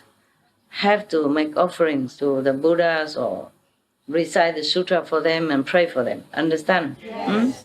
Because in 49 days, that's the time, if they're good people or people with the master, then they go to heaven immediately already. But the 49 day period is allowed. So anyone who dies who hasn't done good deeds or done bad deeds, then this is a time of judgment. If you help them, the living beings, help them, pray for them, or recite in sutra, Buddha's sutra, do any good things and tell them good stuff, from the living master as well, then it's better for them, then their sin will be minimized, and they might be liberated accordingly. But don't sit there and cry and, cling to the body. That's useless for them, helpless, even harmful. Especially if you kill animals to feed or offering to them, or, then it's worse. You make their sin worse, their karma worse. So even if they were about to be liberated from suffering, they would stay there longer. Or they would have more suffering because you kill animals to make offering to them. Understand? Yes. Every time you do that, their karma gets worse. They get more punishment in hell. And even if somebody is in heaven, and if you kill animals as offering to them on their behalf, their heaven status is lower. And then maybe you keep lower until maybe they cannot stay in heaven anymore. Then they have to be reborn again and go somewhere accordingly. So besides that, during their lives, they themselves didn't plant any good causes. Now their own karma calls forth these hells. They attract the hells to them. They didn't fall to hell. They attracted the hell to come to them even. They call forth these hells. Their first task is to cross this sea. 10,000 yojanas east of this sea is another sea in which they will undergo twice as much suffering. East of that sea is yet another sea where the sufferings are double still again. What the combined evil causes of the three karmic vehicles evoke is called the sea of karma. This is that place, the sea of karma. This is the place that the woman is now. The worthy woman asked the ghost king Poisonless, "Where are the hells?" Poisonless answered, "Within the three seas are hundreds of thousands of great hells, each one different. 18 of those are known as the great hells. 500 subsequent ones inflict limitless, cruel sufferings. Following those are hundreds of thousands that inflict limitless, further sufferings." The worthy woman again questioned the great ghost king. "My mother died recently, and I do not know where she has gone." The ghost king asked the worthy woman, "When the Bodhisattva's mother was alive, what habits did she have?" Even the ghost king couldn't tell right away who is where. You see, they have to check according to the information. The worthy woman replied, "My mother held deviant views and ridiculed and slandered the triple jewels," means the Buddha, Sangha, and Dhamma. "Even if she occasionally believed, she would soon become disrespectful again. She died recently, and I still do not know where she was reborn." Poisonless asked, "What was the Bodhisattva's mother's name and clan?" Still have ID, huh? In hell, we need ID to find somebody. It's too much, too careless beings. I guess even the king doesn't have the book, of the names. So the worthy woman replied, "My parents were both Brahmins. My father's name was Shila Sudarsana. My mother's name was Yue Di Li." Sounds like Chinese to me. Yeah. Poisonless placed his palms together and implored the worthy woman, "Please, worthy one." He's so respectful, huh? He knew she was good, huh? He didn't even call her Bodhisattva. And he put his palm together and said, "Worthy one, please return home. There is no need for you to grieve further. The offender Yue Di Li was born in the heavens 3 days ago. It is said that she received the benefit of offerings made and blessings cultivated by her filial child who practiced giving to enlightenment flower Samadhi self-mastery king Thirskam One at his stupas and monasteries. The Buddha passed away long ago already, but she made offering only to the statues and the monastery, probably, to the monks who believe in him. Yes. Not only was the Bodhisattva's mother released from the hells, all the other offenders who were destined for the uninterrupted hell received bliss and were reborn together with her in heaven." Having finished speaking, the ghost king put his palms together and withdrew. God. The Brahman woman returned swiftly as if from a dream, understood what had happened, and then made a profound and far-reaching vow before the stupas and images of enlightenment flower Samadhi self-mastery king Thirskam One, saying, "I vow that until the end of future eons I will respond to beings suffering for their offenses by using many expedient devices to bring about their liberation." The Buddha told Manjushri, "The ghost king Poisonless is the present Bodhisattva foremost wealth in his assembly. The Brahman woman is now Earth Store Bodhisattva. Even the ghost king can become Bodhisattva. Foremost wealth. The Brahman woman is now Earth Store Bodhisattva. These are all translated names from Sanskrit. The meaning is like that. So they just translated the meaning. What's a good story, huh? Thanks for listening.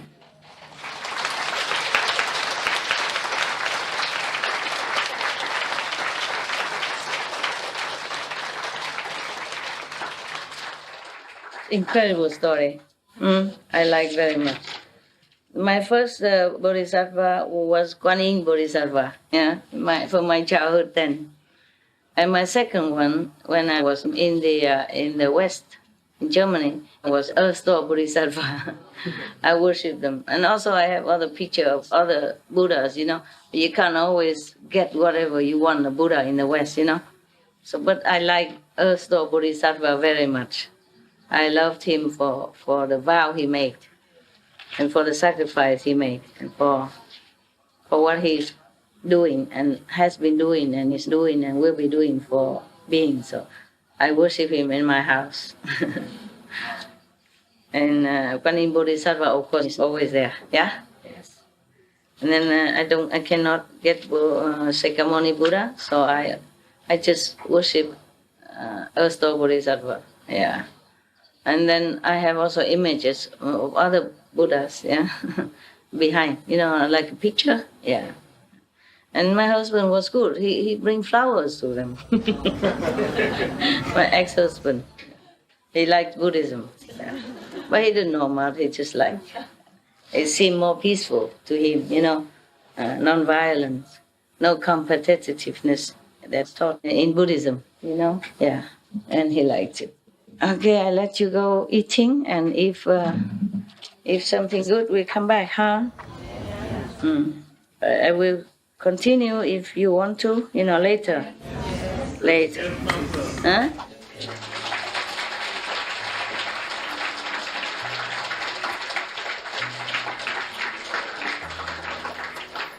Yeah, it's more comfortable for me to read straight from English instead of translation and explaining at the same time, It's kind of a little bit more stressful. Yeah, manageable, but more stressful. Okay, see you later, huh? Thank you, Master.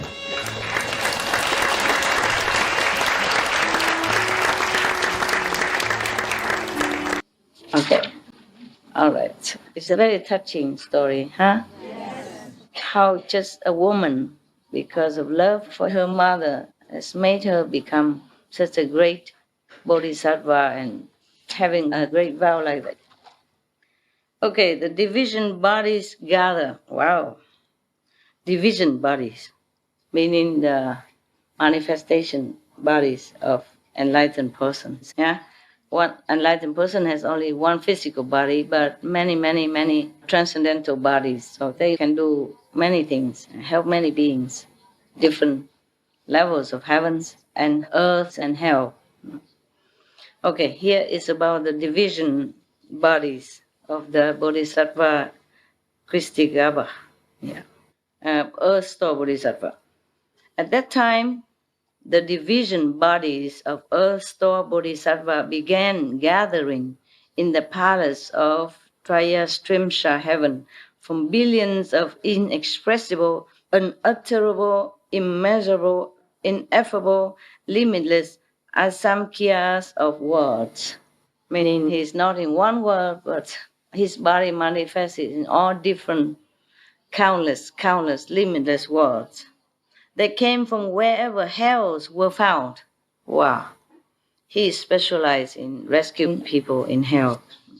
Due to the spiritual powers of the third come one, each came from his own direction and was joined by millions of nayutas of those who had obtained liberation from the forces of bad karma.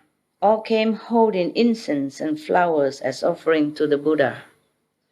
Those groups that came were irreversible from Anuttara Samyak Sambodhi, meaning the highest Bodhi, because they had been taught and transformed by Earth-store Bodhisattva. For long aeons they had wandered in birth and death, undergoing suffering within the 6 paths without even temporary respite. Now they had reached levels of sagehood due to the great compassion and deep vows of Earth-store Bodhisattva. What a great Bodhisattva, huh?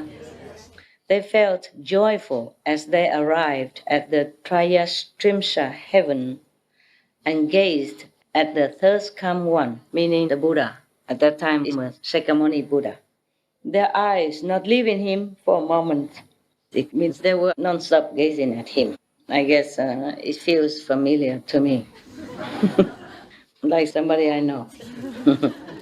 At that time, the world honored one stretched forth his golden-colored arm and rubbed the crowns of all the division bodies of Earth-store Bodhisattva Mahasattva. They gather from billions of inexpressible, inconceivable, immeasurable, ineffable, limitless asamkayas of words. Asamkayas is very, very immeasurable, uncountable, innumerable already. So not to talk about many, many of that. Don't ask me to do that, okay? No rubbing the crown, nothing. This is heaven's story, okay? The Buddha was in heaven. It's not his physical body can do that. Even the physical body, even the Buddha as he could not rub the heads of countless asamkhiyas and, you know what I mean, a limitless number of beings, okay? The Buddha said, I teach and transform obstinate beings such as these within the evil worlds of the 5 turbidities, meaning 5 obstacles, trouble, whatever, yeah? No good anyway. Whatever it is, no good. Causing their minds to be regulated and subdued so they renounce the deviant and return to the proper. But 1 or 2 of 10 still cling to the bad habits. For them, I again divide into billions of bodies. He himself, Buddha, manifested many bodies, yeah. Just for 2 of 10 still clung to the bad habits, 2 of 10, but that's from billions and it's become a lot, yeah? A lot of beings who are still very stubborn. For them, I again divide into billions of bodies and use numerous additional expedient devices. Those with keen roots will listen and immediately believe. Those with good rewards will respond to exhortation and strive to succeed. Those who are dark and dull will return only after being taught for a long, long, long time. Sounds familiar to me also. Those whose bad karma is heavy fail to show any respect. My division bodies take across and liberate all those different kinds of beings. Taking across, meaning across the river and ocean of suffering. Understand? I may appear in a male body. I may appear in a female body. I may appear in the body of a god or dragon. I may appear in the body of a spirit or ghost. I may appear as a mountain, as a forest, as a stream, as a spring, as a river, as a lake, as a fountain, or as a well in order to benefit people. So walk everywhere with respect. Maybe you encounter a Buddha anytime.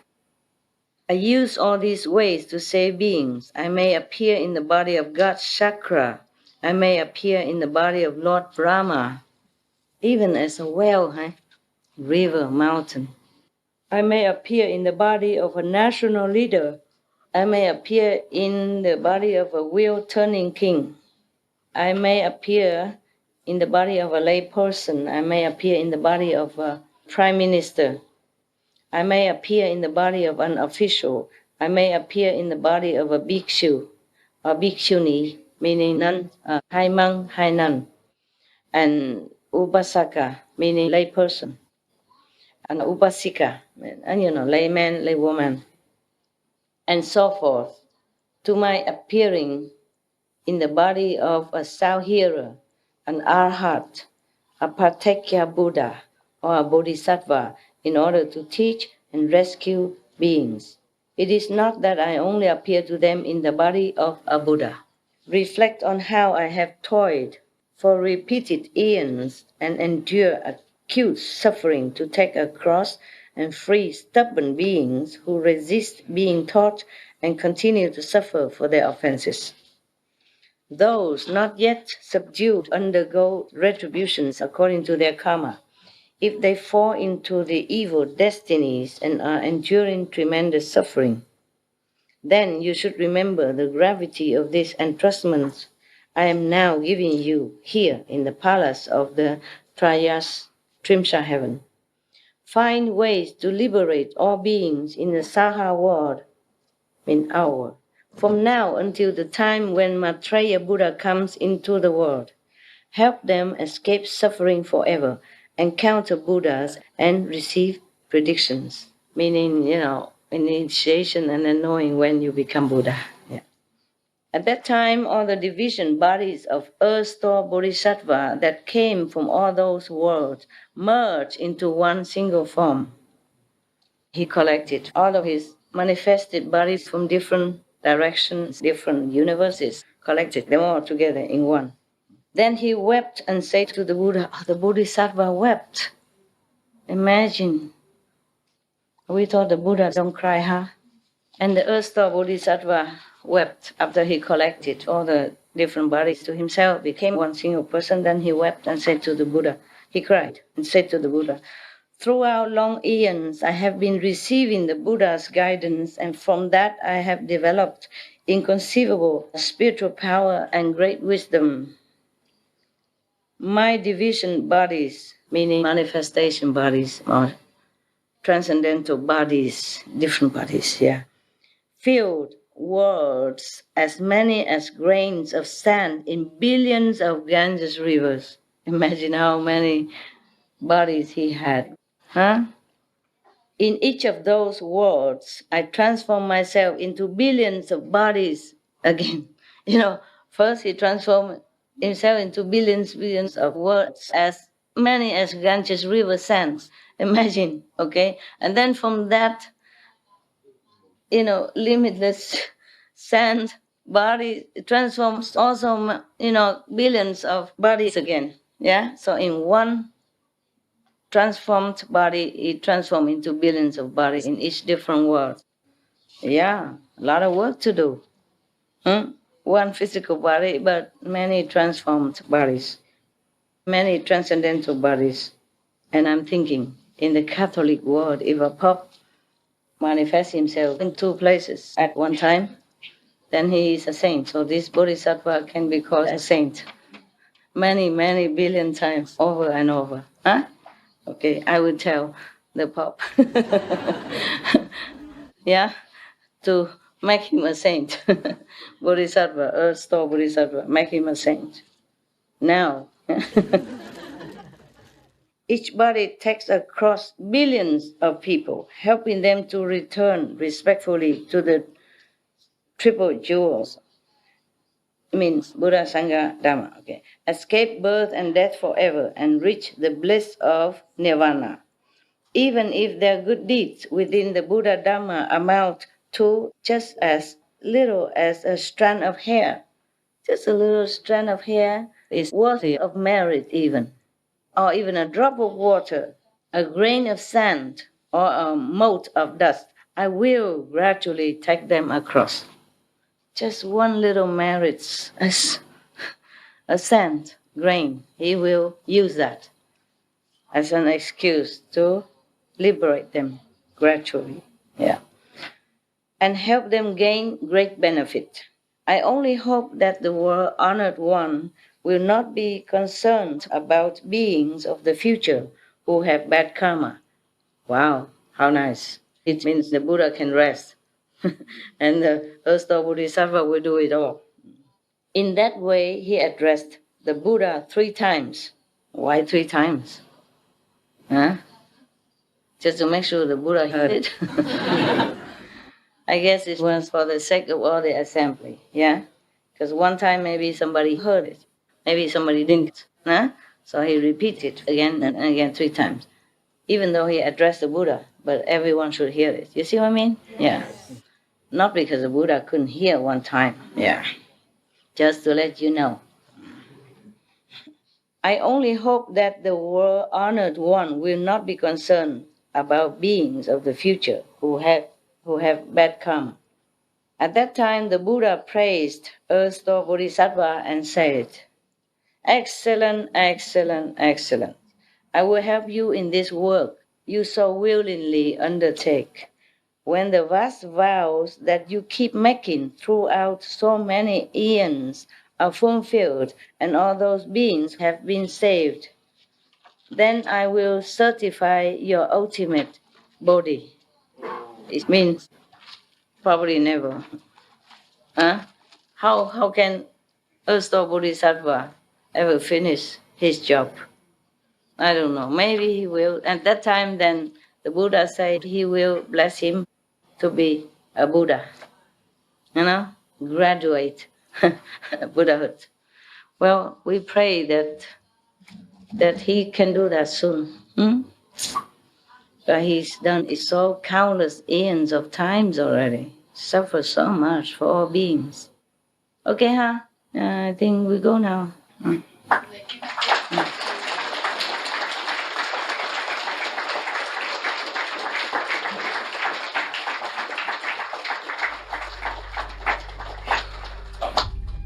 We should really thank the past masters, monks and nuns and scholars who have taken time to record the Buddha's teaching after the master's nirvana, and also for the past and present persons, lay or monks or nuns who have really dedicated themselves, sacrificed their time and precious health or under any difficult situation to translate this so that I can read it to you. And we have to thank them. And may they be blessed forever by all the Buddhas, past, present, and future. May their merit be immense. May they be liberated forever. Thank you. It's good to know there are such bodhisattva around. So people who don't practice Kuan method or anything can pray to him. Even just praying sincerely one time, that's merit enough to make an excuse for the Ersto Bodhisattva to save you. To save, whoever. Yeah. Thank God, huh? Yeah. Okay, see you later. You have a good appetite, okay? Thank you, Master.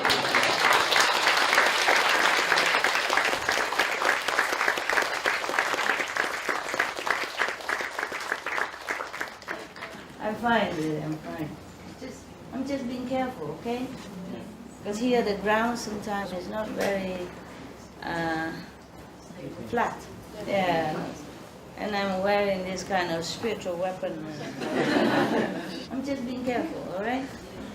If I wear flat shoes, I'm okay. I'm not used to it. Before I was walking fine, remember? Other retreats, even higher spiritual weapon, I still can walk around. Just this time, I'm not used to it. Because I've been in the mountains and caves too long. I didn't wear this kind of thing for a long time already. Yeah? Long time. Years.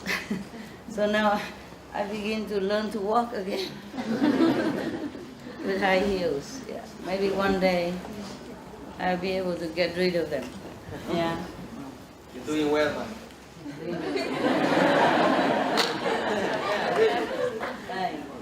Elegant. Oh, right. Very elegant.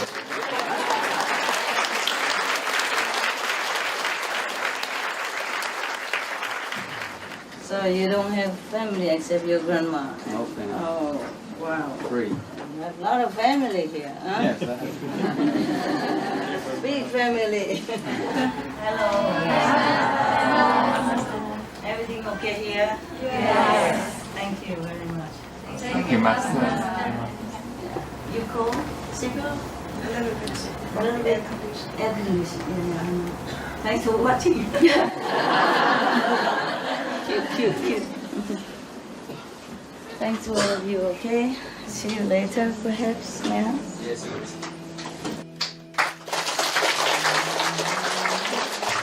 Thank you. See you soon. See you. Okay? You hear everything, right? Yeah. Very clear, right? Yes. Really? Everybody? Yes. Even next to the TV can hear, but outside TV can hear too? Yes. I'm so happy. Okay, maybe see you later. Thank you. Thank you, Master. Thank you. Everybody everybody hear everything? Yes. Understood everything? Yes. Good. Very good. Does it help you? Yes. Help you? Yes. Help you to understand more about practice and meditation and karma? Help you? Yes. Very good. Then I am very happy. I'm happy. I see you soon, okay? See you after, maybe, okay? I need to take a break, yeah? A little rest, and maybe come to you later, okay? Ciao. Ciao. Thank you.